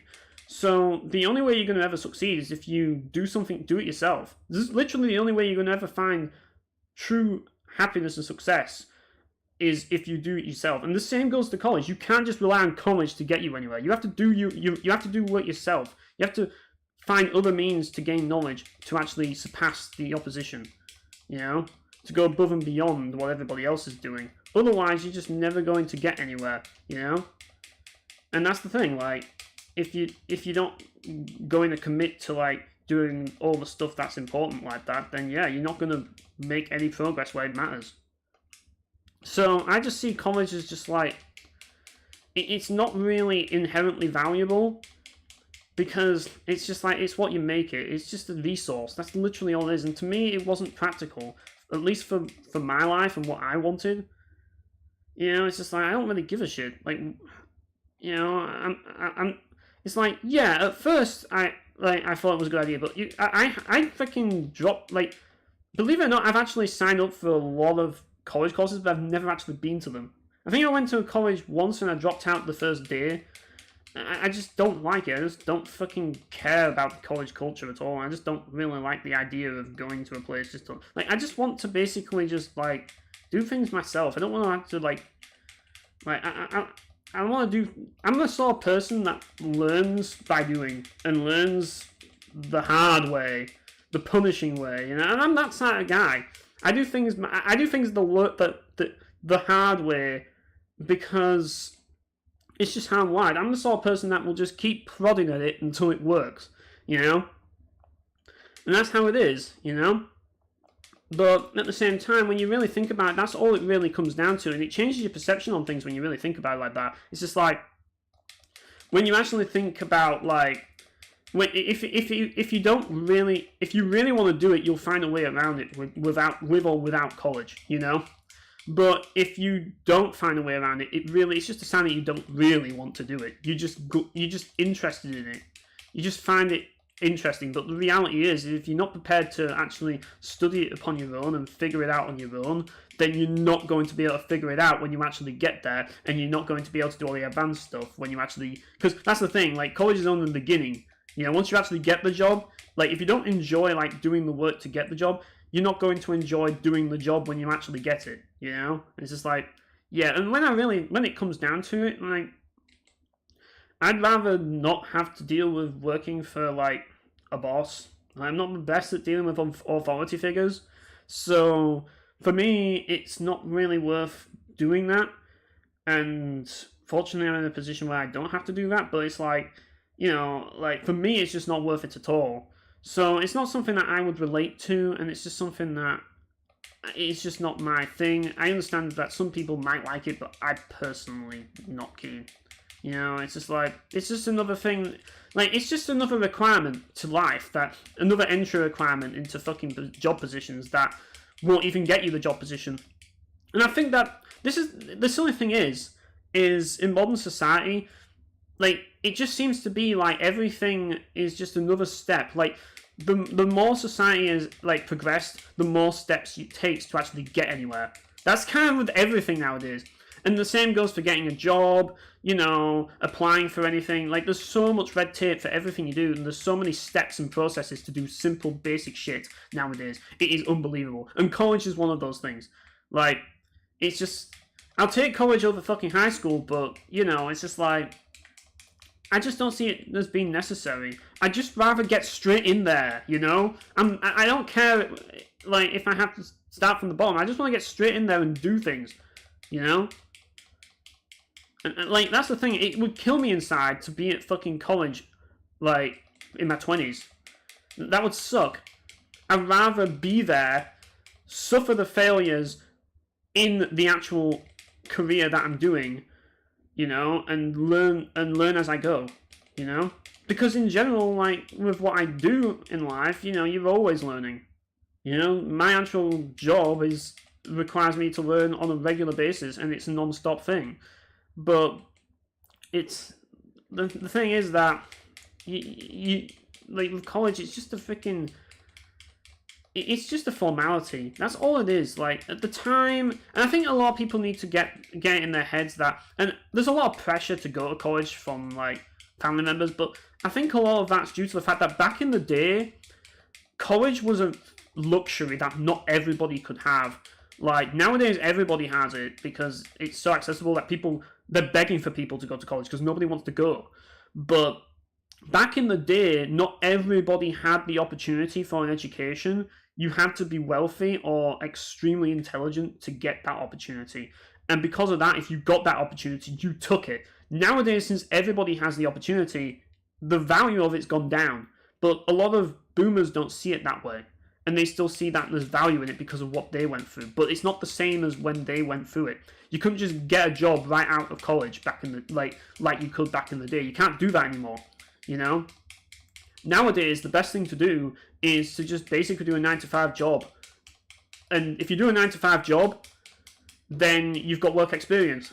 And then they're like, oh yeah, you're going to be punctual. You know, if you that's the thing. Like most employers, they don't really care about your grades and your qualifications as long as you're punctual and you have work ethic. They're going to recruit you, and they'll do all of the education for you. It's just like, okay, you know, you're not educated, but you've worked at a basic 9-to-5 job. You're punctual. You've shown that you actually have work ethic. We're willing to give you the learning ourselves. We'll provide the learning process for you, so you don't have to actually do it yourself and waste time while you actually work at the same time as making money. You know, apprenticeships. You know, that's what we need more. We need more apprenticeships. You know. Get people right in the nitty-gritty of it, you know? Instead of, like, wasting everybody's time with all this fucking academic bullshit. You know? It's like... Because it's just a waste of time. Just get people into reality. That's the problem with life nowadays. That's the problem with young people nowadays. And it's not young people's fault. The problem is that the world around them is pushing them into this... like, this universe where there's... like, which just isn't reality. You know, they go into college and they go into school and then they go to college and then they think that that's life. It isn't. They want to see the real picture, the real shit. And they don't see it at college. They don't see it at fucking university. They don't see it at high school. They see it when they actually do the fucking job. You know? I mean, it depends on where you are. Certain apprenticeship... like, that's the stupid thing about game design and being a game developer. Usually when it comes to being a game developer, they want experienced people that have already made a game, you know? And actually done the job themselves. Like, if you want to be a game developer, the best way to do it is just get a fucking programming book and read it. If you can't comprehend what's in that programming book, give up. The job is not for you because it's going to get worse. And that's why I gave up. That's why I didn't become a game developer, because it was like, well, I'm not going to learn programming because I know that the moment I read this book and learn C++, I'm going to have to learn a new programming language anyways when I join another company that has different fucking programming language, and they have to do the same process again. And I can't fucking figure out all this fucking programming lingo, so I'm not going to do that shit, you know? And it's just like, yeah.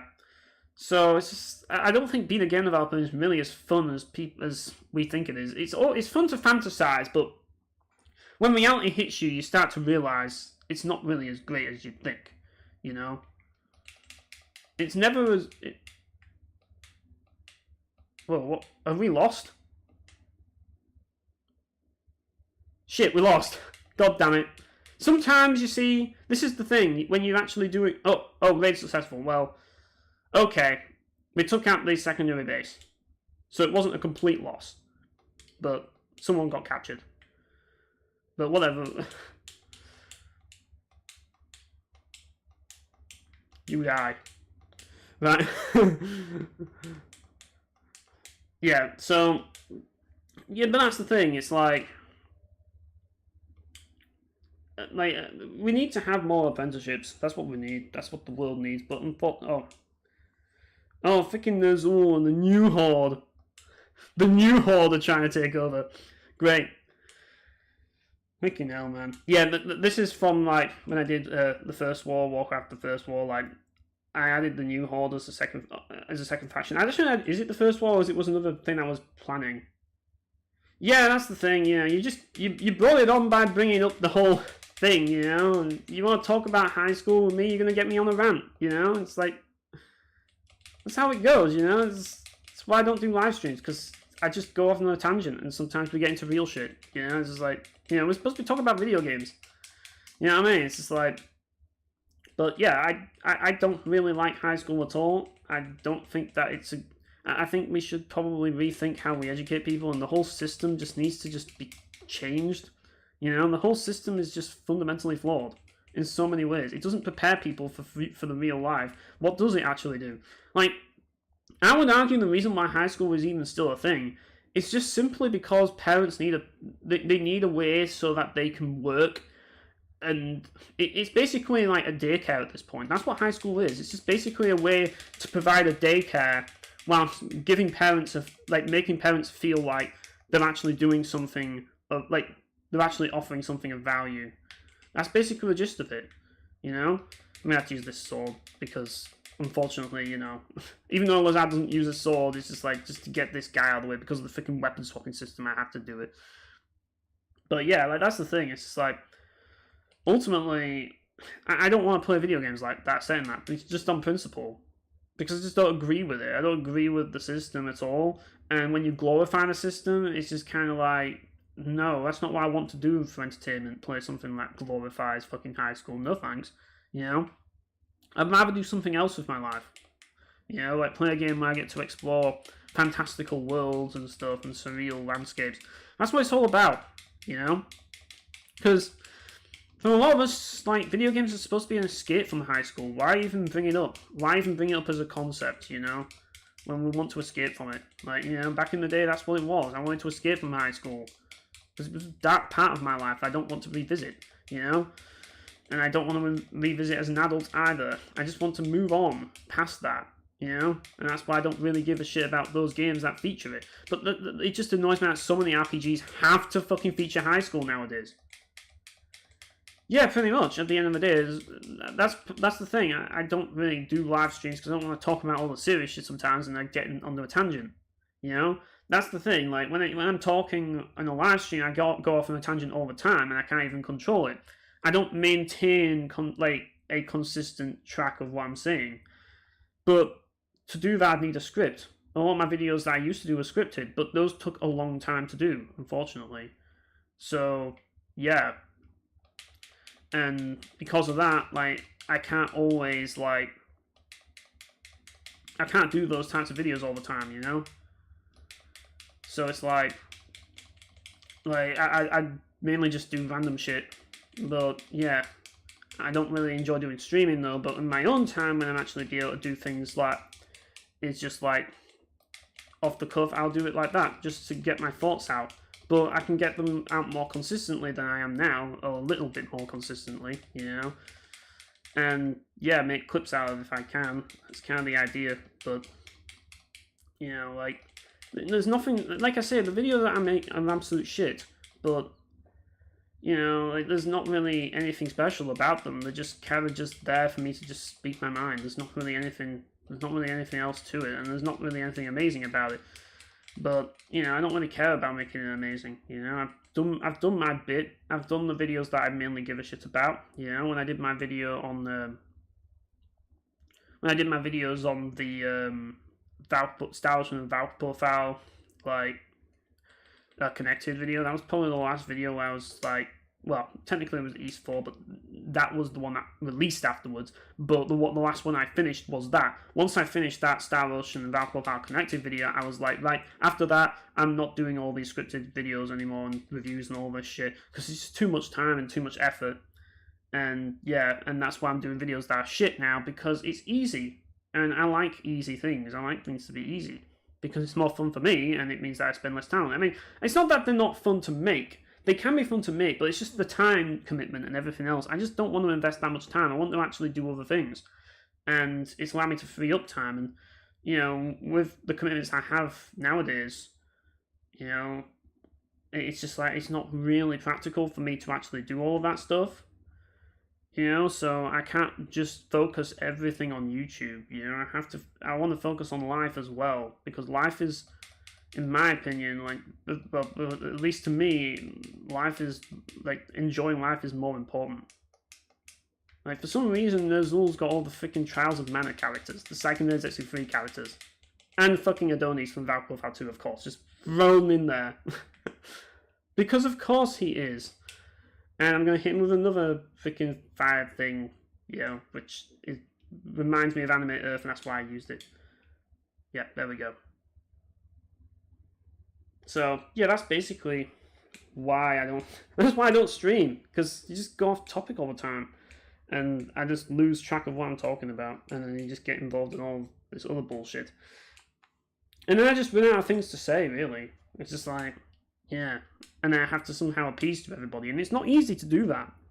It's not easy to try and appease a crowd. Like, I think a lot of people underestimate how hard that is. Like, and I've watched streamers that are actually really good about it. Yeah, like, Star Ocean 3 does get a lot of praise. I think it helps that a lot of people got into the series from it. But, yeah. Looks like we're fighting Grandia 2. Yeah. Let's just donate. There we go. Get all the mandatory bullshit out of the way to get the maximum merits so that we're not lagging behind.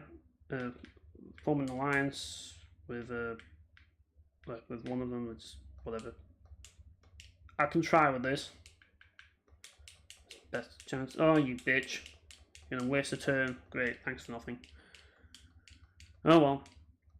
But yeah, like, people, like, it's just kind of like one of those things, like, unless it's Star Ocean 2 or 3, people are just going to, like, discredit the game. That's just how it is. People just are obsessed with them. Like, they're just obsessively nostalgic. That's the thing. Yeah, pretty much, like, everybody obsesses over 2 and 3. Those are the two games that everybody obsesses over. Like, no other game matters. Like, all the other Star Ocean games, people always discredit. Like, I mean, the thing about it is, I get it with 4 and I get it with 5, but 6, I just do not understand.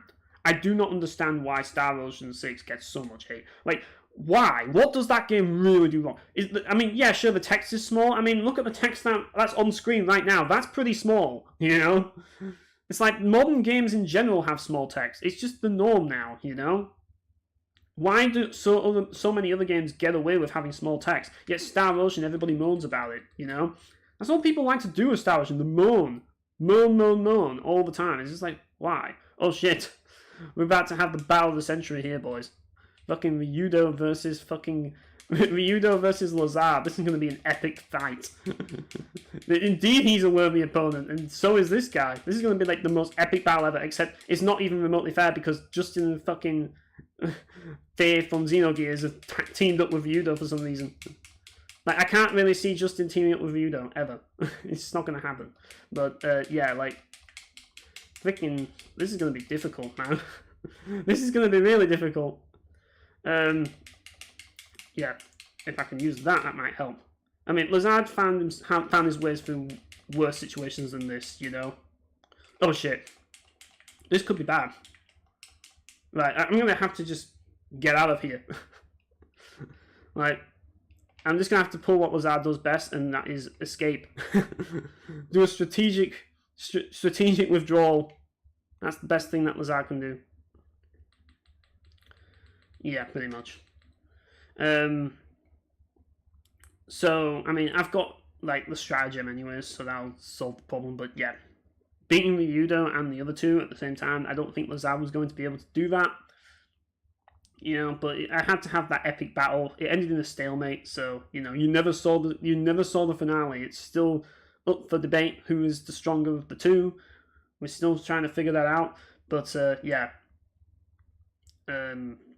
Like, everybody, that's the thing, like, all the AI have recruited all the 3 officers, you see, so they've got 3 officers from other media, but this is supposed to be Grandia 2 that we're facing here, so obviously it's going to be an epic fight, because these are, like, the 2 best JRPGs right here. Like, the 2 best JRPGs are fighting each other for dominance, and Lazard's playing dirty and setting fire to everything using his fire magic to bum everybody. That's kind of like the little bit of lore here. That's the sort of thing about this. You can roleplay doing all this shit, you know? And you can, like, make the character act the way that the character would act if you so wish by, like, metagaming it by banning certain things to make him actually, if you really wanted to, like, add little challenges to it or whatever. Like, but, like, yeah, small text, it kind of is a bit annoying, but it's not the end of the world. It's such a petty issue that people make a big deal about, and people just, like, really what it comes down to is nostalgia. I think that's a lot of the case, really. I mean, I get it, like, classic games typically are better than the new ones, but in that case, they aren't, Like, you know me, I'm the advocate for old games, but, I usually hate modern games, but sometimes modern games are done right, I mean, I understand everyone has their own opinions in that, but, I just don't get why that game gets so much hate. It just doesn't, there's no real explanation, like, justified explanation for it. It doesn't really feel like they've really got a good reasoning for it. And that's the thing. It'd be nice if they actually had an explanation and actually gave me that explanation. But they don't, so yeah. And that's why we're in the situation we're in, Because obviously everybody fucking trashes on Star Ocean 6. They're not willing to accept anything new. Yet they'll still get super hyped over a new release, but then they'll bitch about it after the fact. It's just like, and that's the difference. I don't get excited for a new Star Ocean game, but then I play it when it's out, and then I end up being surprised, and pleasantly surprised, because I'm not expecting too much, And that's the thing, like, people, I'm sick of hype. Hype is just stupid. I'm sick of people bitching after hyping a game up. Like, those people annoy me the most. It's just like, stop being dumb like that, Like, you should have known that freaking, like, I called it right from the get-go that freaking Valkyrie Elysium was going to be shit. I just called it. But there was loads of people that said, oh yeah, it's going to be awesome, and they were disappointed, and they made a big issue about it. And like, you should have seen it coming. I saw it coming from a mile away. Like, Diamond and Pearl, that's when Pokemon fell off for me in general. I just lost interest when Diamond and Pearl happened, just simply because Pokemon XD is better than Diamond and Pearl. I know that freaking Malta disagrees, but I'm fairly certain that Malta does it to troll. That's literally the reason why. Like, he just does that to troll because I think that he deep down likes it. He's even admitted that he likes the games. He's even admitted it. Like, he just doesn't want to fucking say it, but I have footage of him openly admitting that Pokemon Colosseum is the coolest shit ever. He actually did admit that. There is footage of that. I did capture it. But, yeah, he'll never admit it. Like, he'll never admit it publicly. he accidentally let it slip. By accident. But, yeah.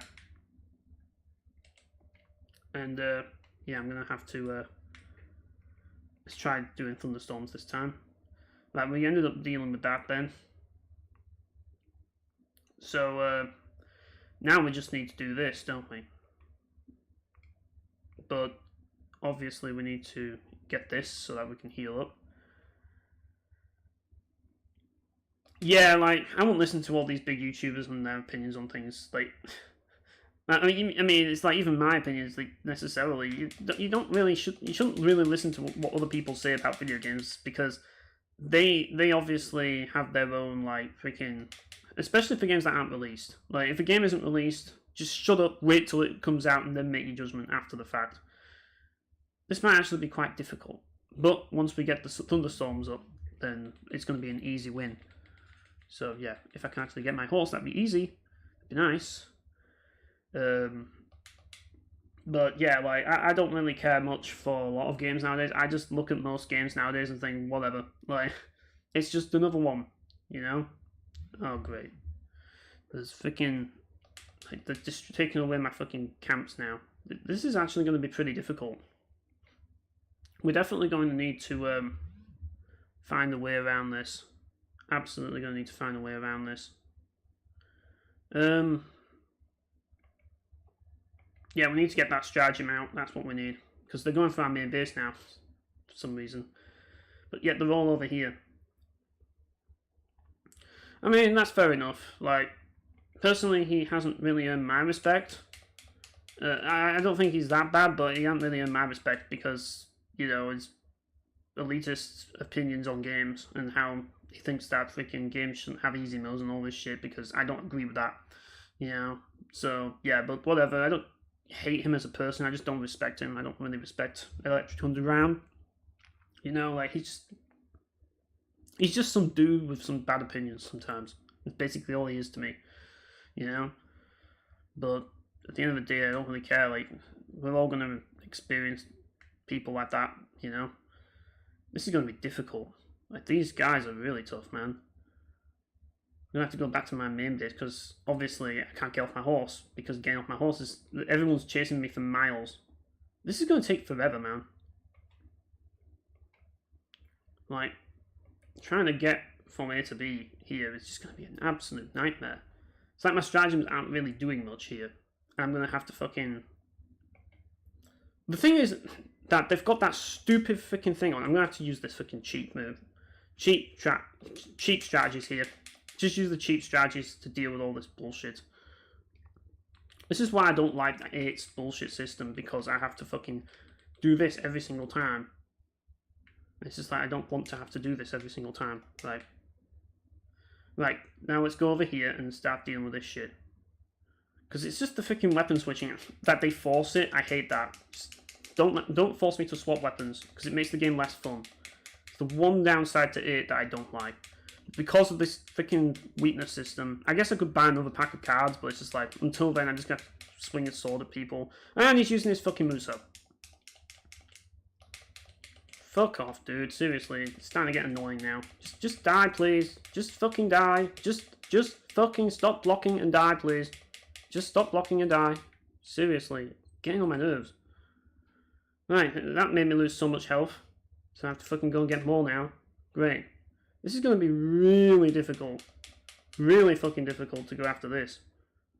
Because there's no real easy way to get health after all that shit. And this is where they start spamming Musos. Yeah, I mean, ultimately, like, at the end of the day, like, the way I look at it, does the game look interesting to me? Like, I'd just rather do my own research and see, does this look interesting? If so, then I'll give it a go. Sometimes you end up getting shit games out of that, but yeah, ultimately, at the end of the day, you know, it is what it is.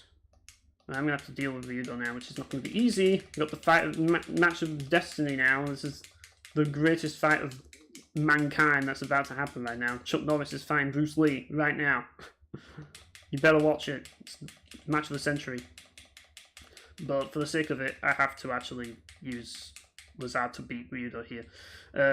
Even though Ryudo's cool, you know, I still have to beat him just to actually progress. Otherwise, I'm not going to progress with the game at all. And that's not going to be good. Yeah, and they've just got rid of my supply lines again, which is really annoying. But I had to deal with that, otherwise it'd get even worse.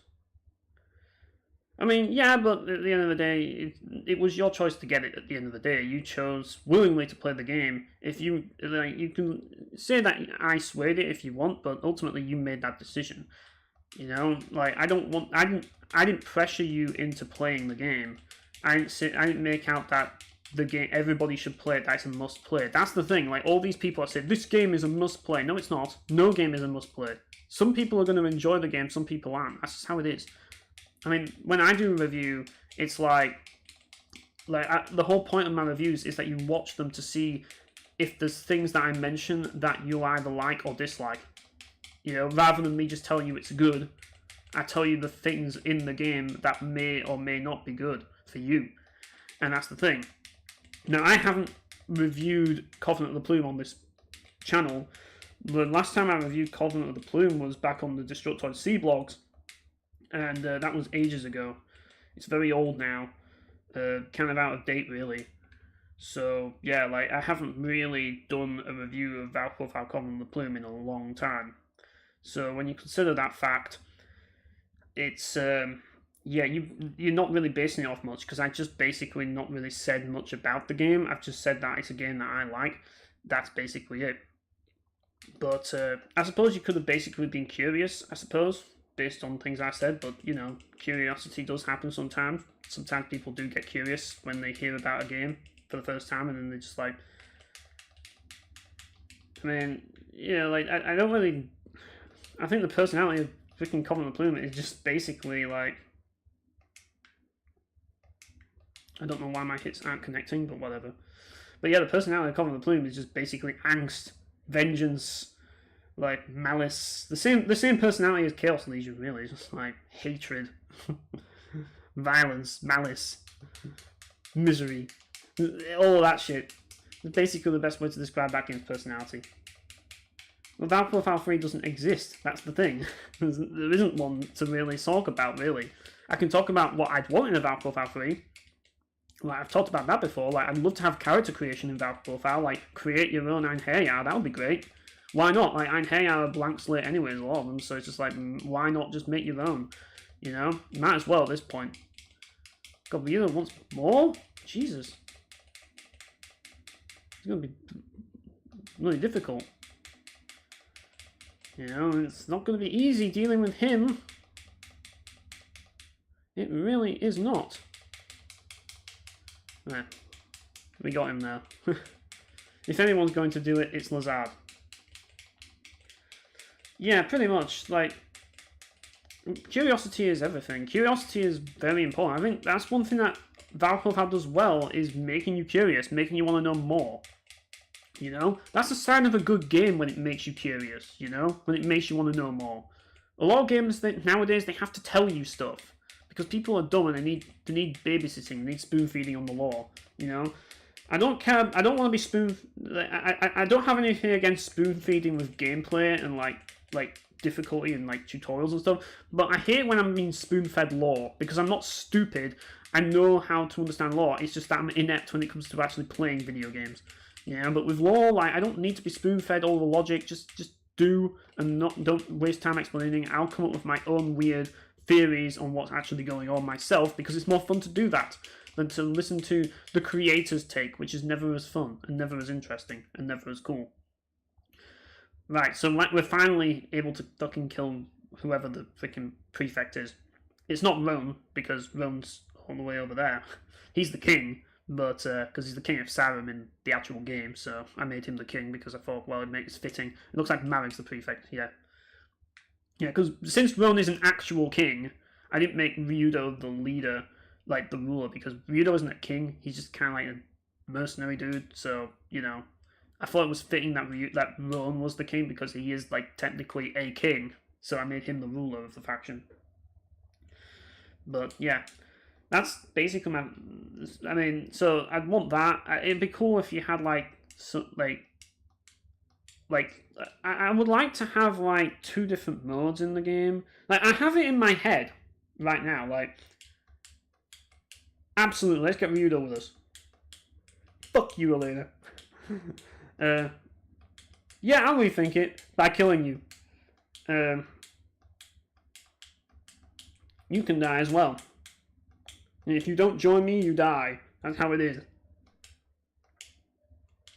But, yeah. So, let's just keep invading. We'd need to take out the rest of Grandia too, I think. Oh god, it's 1 AM, Jesus. Thanks for sticking with me that long.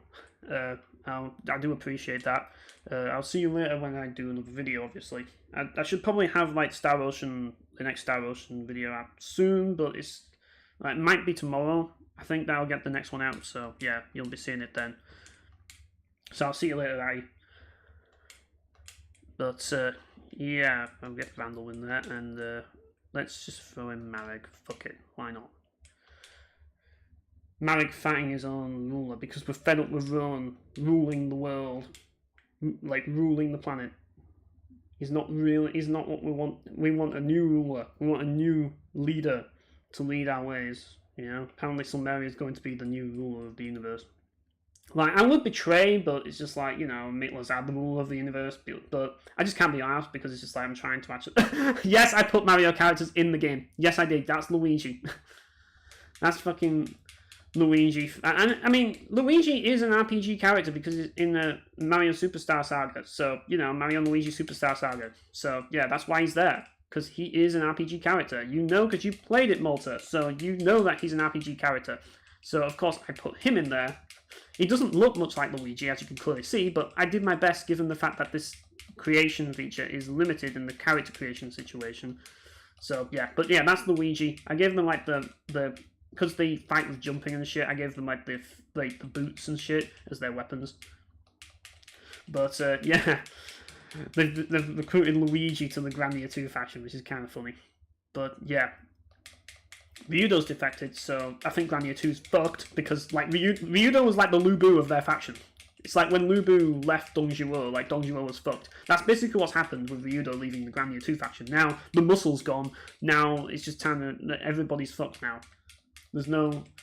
Yeah, I also put like Mario in there and Peach as well. Those are the characters I decided to throw in there. Just to represent the Mario RPGs, you know? Because you got to give some representation to Mario RPG, you know?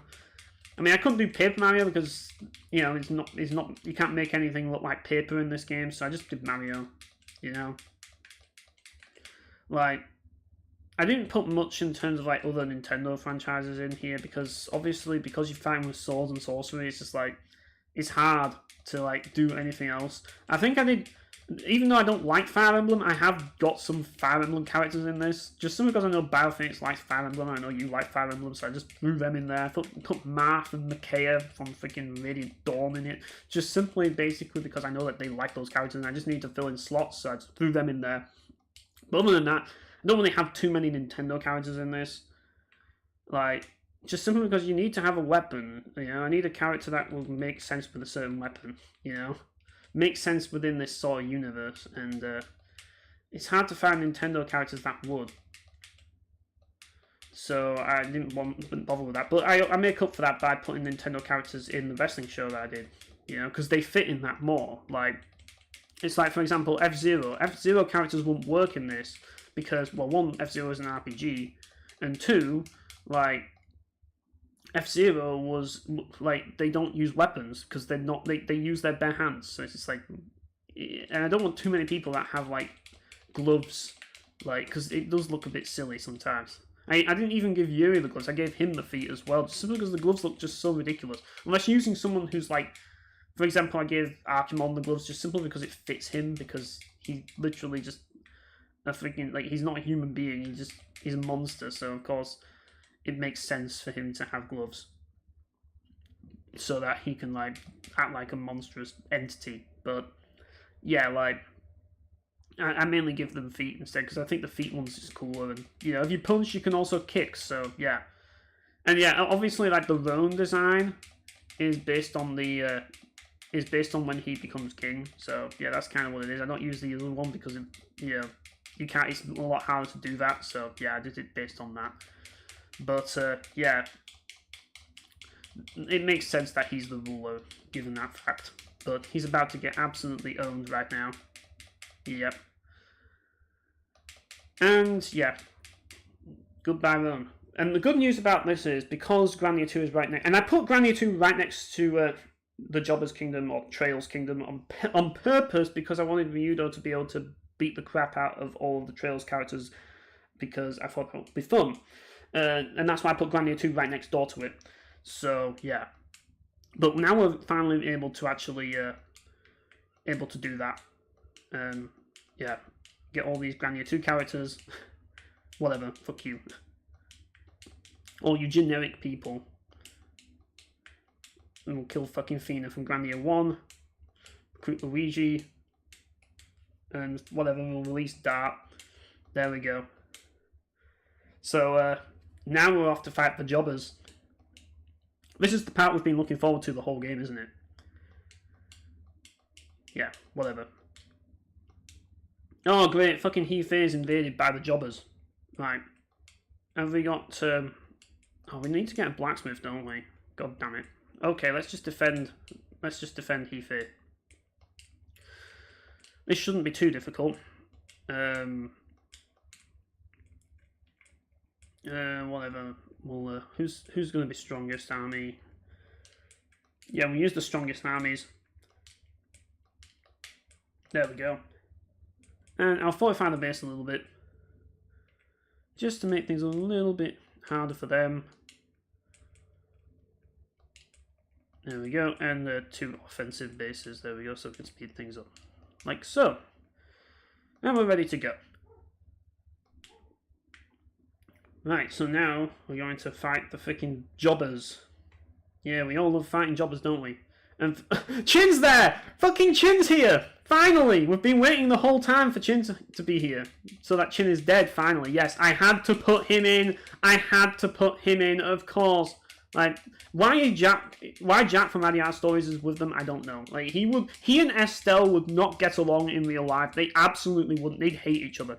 With a passion. Why he wants to side with Estelle is beyond me.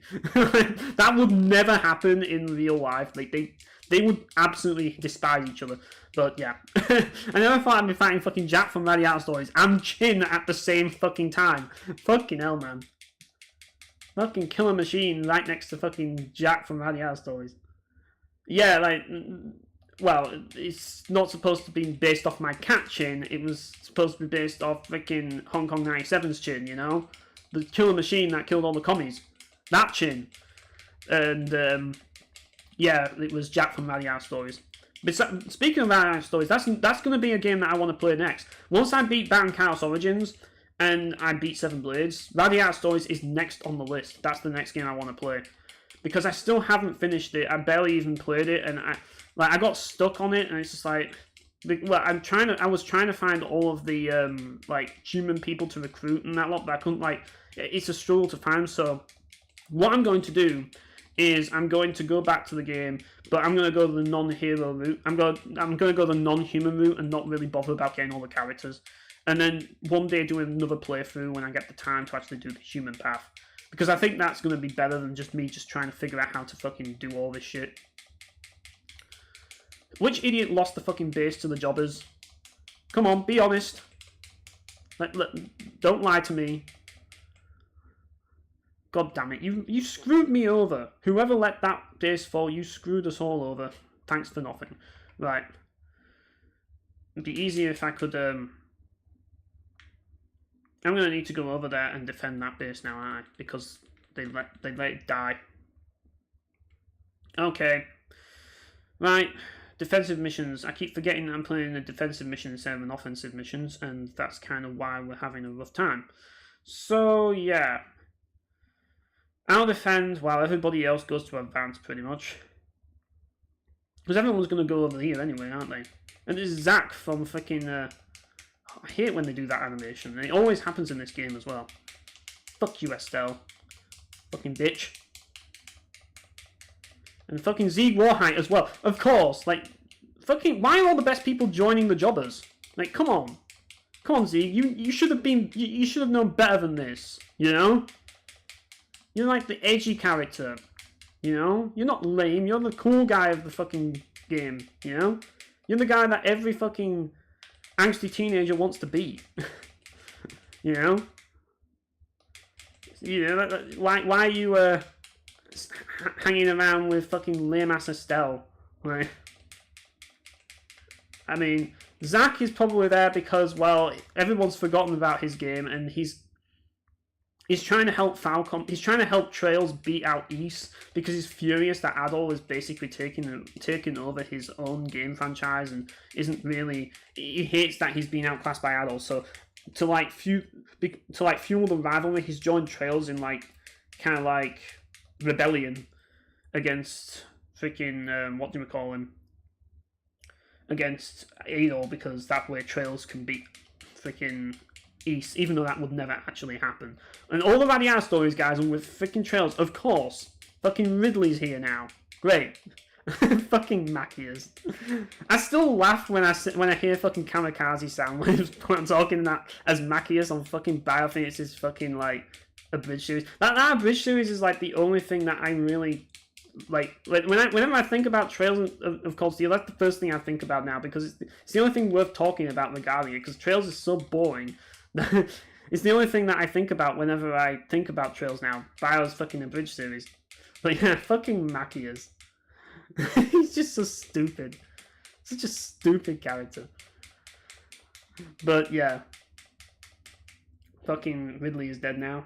We've defended the base from everybody, but we still need to defend more apparently. We have to go back to where we were before, which means we need to get the horse again.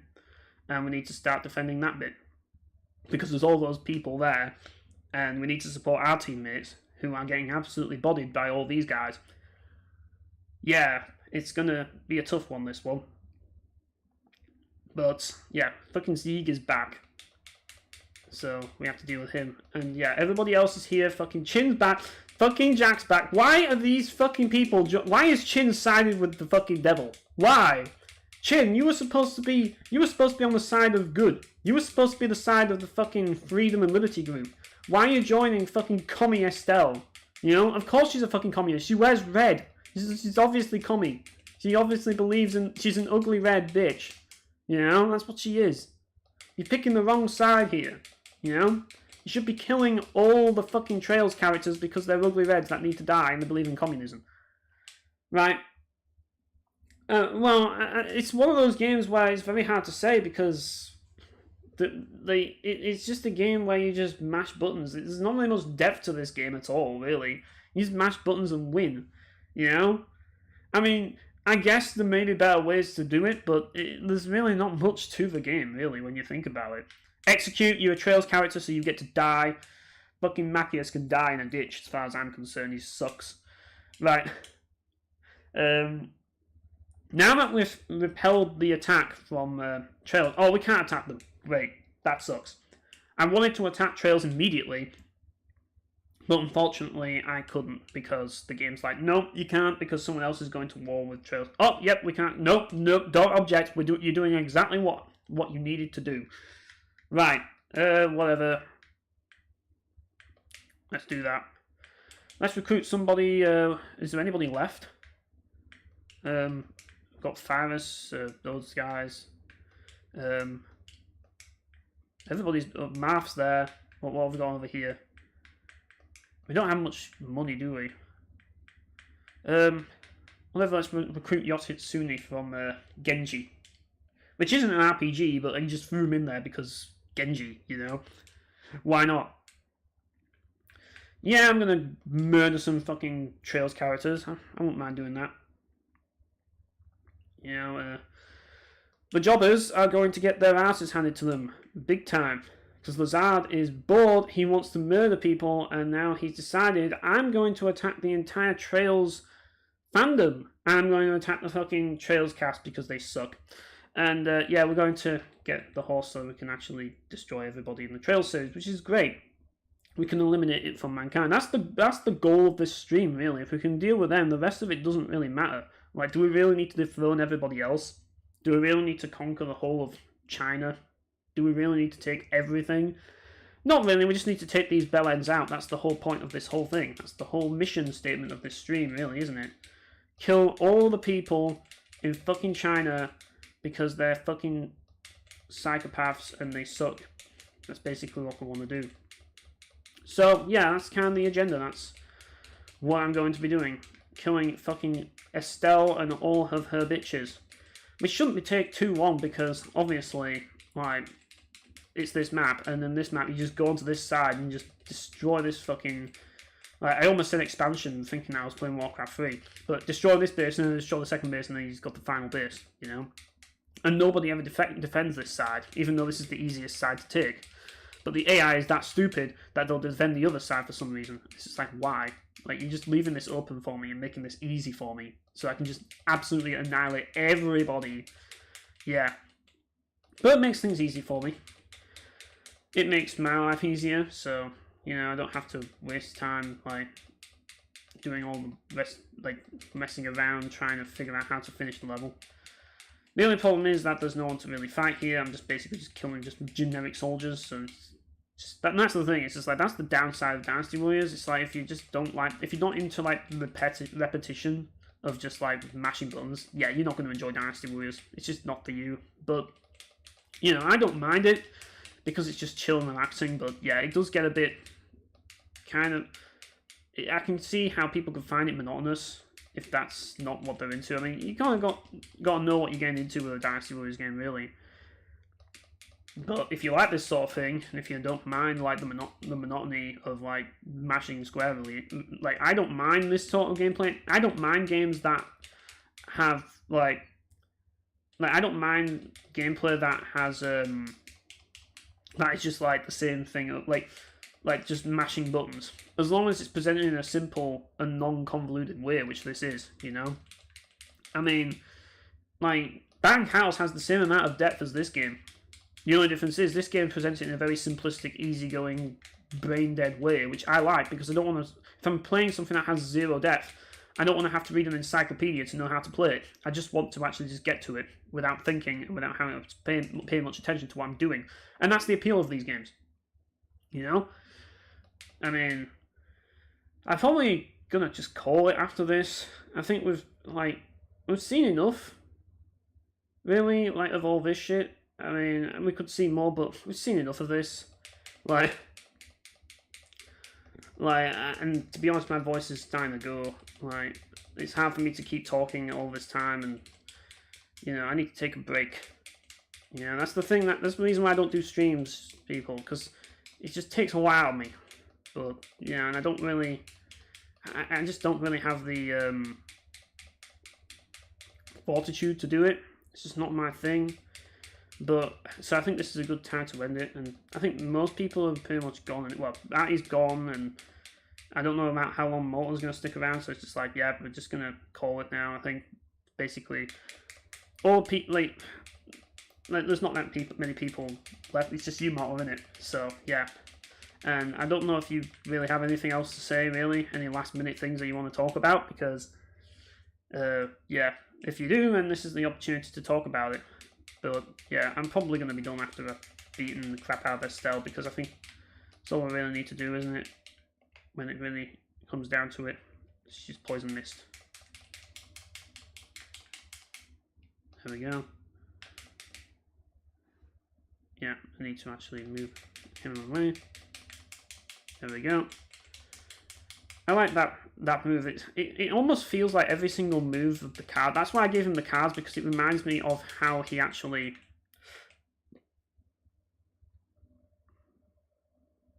I can't fucking do anything. Let me move. There we go. God, that barely did anything. I need to swap weapons. That's what I need to do, isn't it? Yeah. God damn it, there's so many fucking people. None of them are fucking trails, and they're all fucking being a pain. God. What a fucking nightmare this is, man. Fucking 3 guys that aren't from the Trail series that are all trying to fuck me. Just can you just leave me alone? Why did you join this fucking nation in the first place? Betraying everybody, just trying to fucking be a bitch like this. It's why? Z, you should have joined us. Why are you joining them? Why did you side with them? Right, you want to be a bitch? I will just murder every single one of you. Thank you, majority. Yeah. I'm just murdering the Trails characters, but because of this stupid game mechanic where I have to basically use the same I have to swap weapons just simply so that I can actually... Well, we'll see, but... Yeah, they've got that fucking bullshit where, if you don't swap weapons, then you can't actually fucking... they won't stagger, and it just makes things harder for no reason. There we go. I don't like having to use the sword to do this, but unfortunately, that's just how it's gonna be. Just have to fucking hit people with a fucking sword because I'm just getting molested by 3 people that just want to fuck me. For some reason or other, and it's just really? Why are there 3 people after me here? Do I have to use Inferno just to fuck everybody more? Yes, I do. That's gonna be how it's gonna be, isn't it? The game's going to make my life as difficult as possible because I'm fucking recording and streaming. That's usually the case. It's you're recording and streaming, we're just going to make life hard for you now. That's why I never liked fucking doing live streams, because it's just now everything's going to go fucking wrong. Now we're going to make everything hell for you. Just yeah, thanks for that. All these people, why are all these people suddenly here? Yeah, that's I don't know what it is. It's just a weird glitch that seems to happen. Because there's 5 people here trying to take me down. Fucking 5 people trying to fucking take me out. It's ridiculous. I have to fucking move so because, that's the best chance I have of killing at least one of them. Right. Right, let's just try and kill all these people. Let's try and kill Z Warhide. Let's try and kill fucking Chin and Joshua. Yeah, I don't really care. This isn't really a full game, really. This is, I'm not doing... After I've done this section, I'm just going to be done. I'm not finishing the game. I mean, it's not that long to do it, but it's just like, I just wanted to just kill the fucking Trails characters, which I'm nearly done. Except these aren't the Trails characters, this is fucking Zeeg Warhide from Chaos Legion and fucking Chin from Hong Kong 97 that are trying to kill me. Yeah, like, I don't really like streaming much at all, I just did it as a one-off. God damn it, Chin's trying to fucking kill me! God, why did fucking Chin from Hong Kong 97 have to fucking be here? Like, Jesus Christ. Like, I was expecting to fight the Trails characters, and yet I ended up having to fight the fucking hardest, the final boss of video games, fucking Chin. Like, how is that even fair? It's not even fair at all. There's nothing fair about this whatsoever. You know, it's just like, oh yeah, we're gonna fuck you now. Making... They made it as hard as possible for me to actually, like, finish this fucking base off, for some reason. But yeah, like, I need to get more health, because freaking Chin has taken so much of my fucking health away. I mean, it makes sense. It does. But, you know, this shouldn't be too difficult. You know, like, I just want to make trash nowadays. I don't give a shit about making all these highly edited videos now. I'm past that time now. It's just wasted my time, and it's just like, I don't have time for it now, and it's just like, I just want to freaking do things that don't require as much time commitment. And that's why I don't really do many, like, edited videos anymore and reviews anymore, because it's just like, I just don't care anymore. I'm past caring, like, I care so little about YouTube nowadays compared to how I used to. It's just unbelievable. Like, I just don't have the freaking... There's always somebody else with this fucking other fucking... Oh, of course you're going to use your Muso. Everybody wants to spam fucking Musos at this point in the game, don't they? Yeah, fucking... You need to go away. And now you need to go away. And of course you hit the fucking soldier next to fucking Laura instead of hitting fucking Laura. Now die, please. Okay, you want to be a fucking pain in the ass, don't you? You want to be a pain in the ass. Fine, die, like fucking bitch. You could die as well. Like, Jesus Christ, this has been needlessly fucking difficult. How hard does this have to fucking be, man? And this guy's back now. How are these people having so many troops, man? How? Where are they all coming from? Like, we've freaking eliminated these people so many times, and they're still here. We have to fucking use Thunderstorm now, because... Like, I just don't understand how they're still alive after all this. Like, how are they still going? How are they still operating? Can you stop staggering me for, like, 1 second while I grab the health, please? Like, this is the only way I'm going to do it, isn't it? Freaking... large scale... Like, of course, the battle where I fight against the fucking Trails guys is going to be the hardest fight of them all. Somehow. Of course, they're going to find some way to make this fight as hard as fucking possible. Just to piss me off more. That's basically the only reason why they're going to do it. Just to make my life as hard as possible. You know, that's just my luck, isn't it? Right, so... Obviously, I can't protect everything. I don't need... Like, I need to get more health. That's what I need. And yet, that means I have to back out a bit. But yet they're attacking the bases, so I have to go over here, get the health, and then go back. Because I'm fighting multiple people at once by myself, and that's usually the case with Dynasty Warriors. But it can be annoying when they all decide that, let's go for a different element.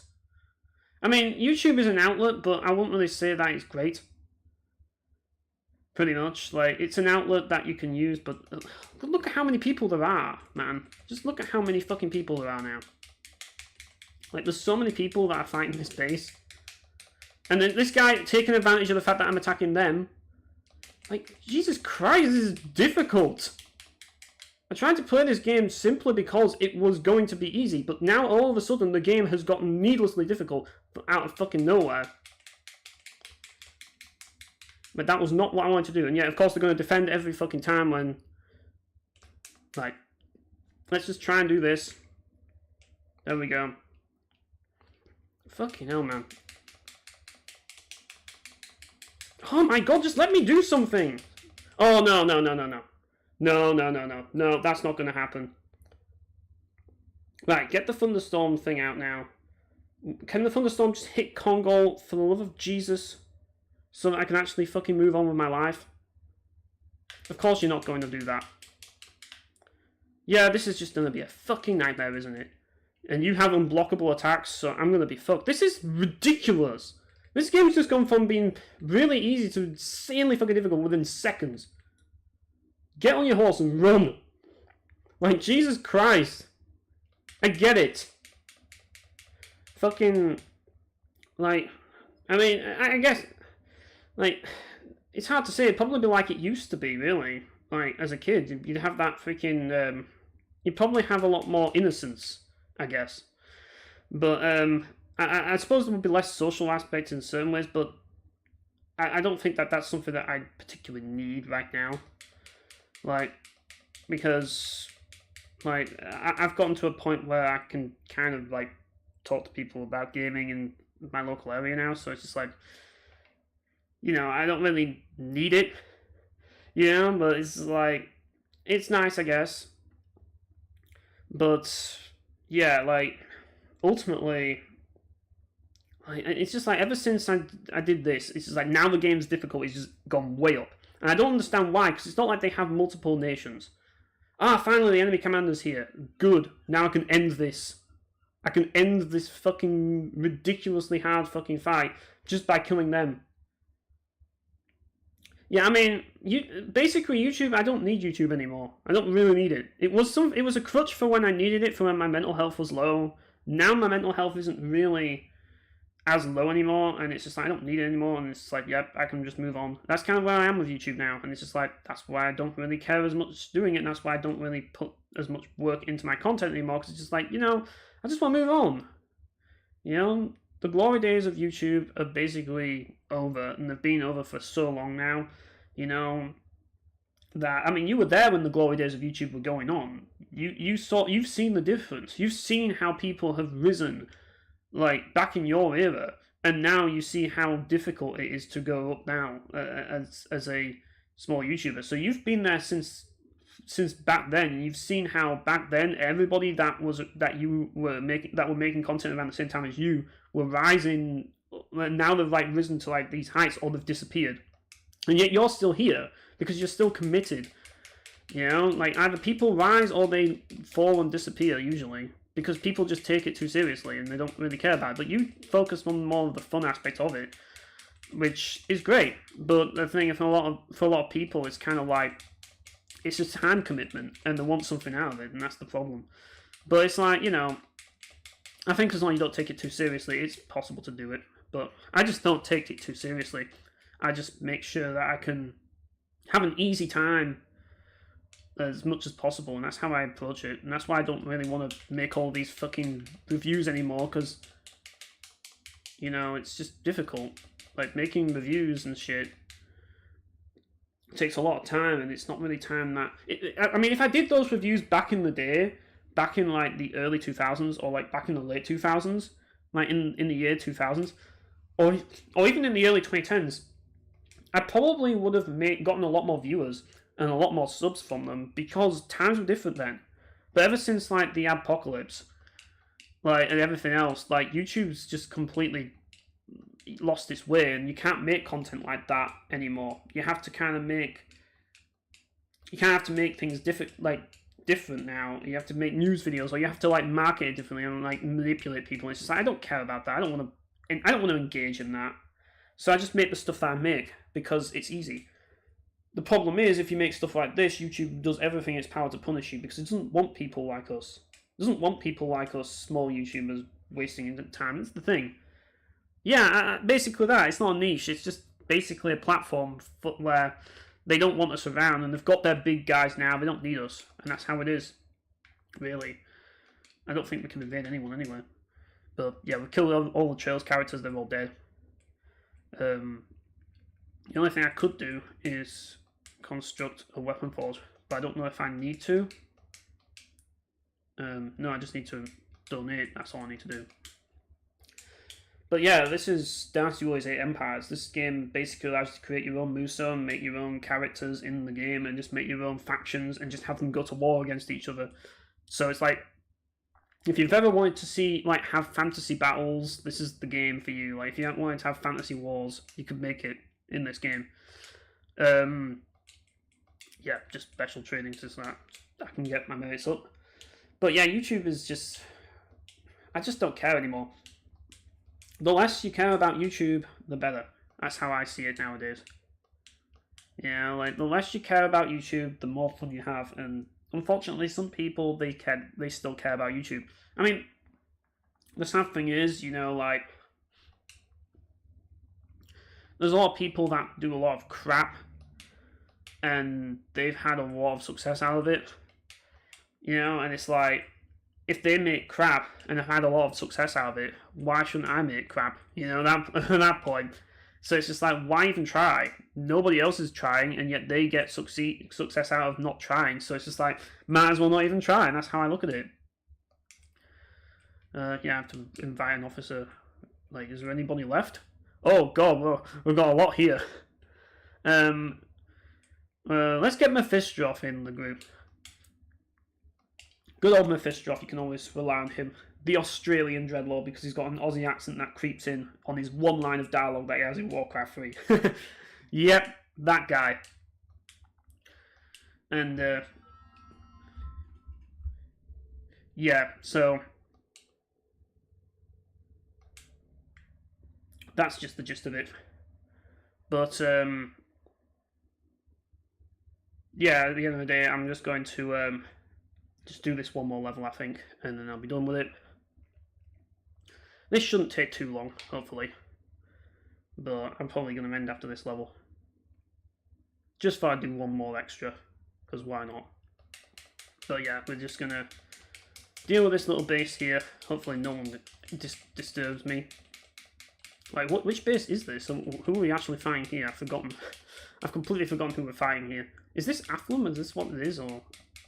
I don't know. No, it isn't. It's got to be someone else. Who is it? I think it would have been Athlum, but someone else might have taken it over by now. I've forgotten who it is. Like, the white-robed guys. Who are they? Is this the... Oh, this is the fucking PMB. That's what this is. This is fucking Grow Answer 5. This is why they're wearing the white robes. Because, like, I know the women members, they all wear these white robes and hoods.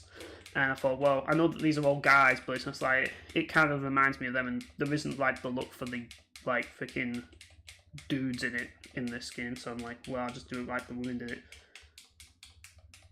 Yeah, pretty much, like, one thing that annoys me is that a lot of YouTube content creators that did videos that were just fun, dumb fun, they just disappeared because... I think there's no... The problem is there's no, like... I think people feel that they're not being rewarded for their efforts, and they just feel disheartened, especially now that money's entered the equation. Like, it used to just be that you did it for fun, but once money got involved, now suddenly it's become, you know... You see everybody else making money off of it and, like, succeeding, and it's just like, why am I not succeeding, you know? And it's just like, people are feeling that way. You know, people are feeling that, you know, and that's the thing, I understand why. It's just like, it's not that they want the money, it's the fact that they see other people wanting the money. They see other people making money for while doing shit content, you know, and it's just like, they kind of feel a bit bitter about that.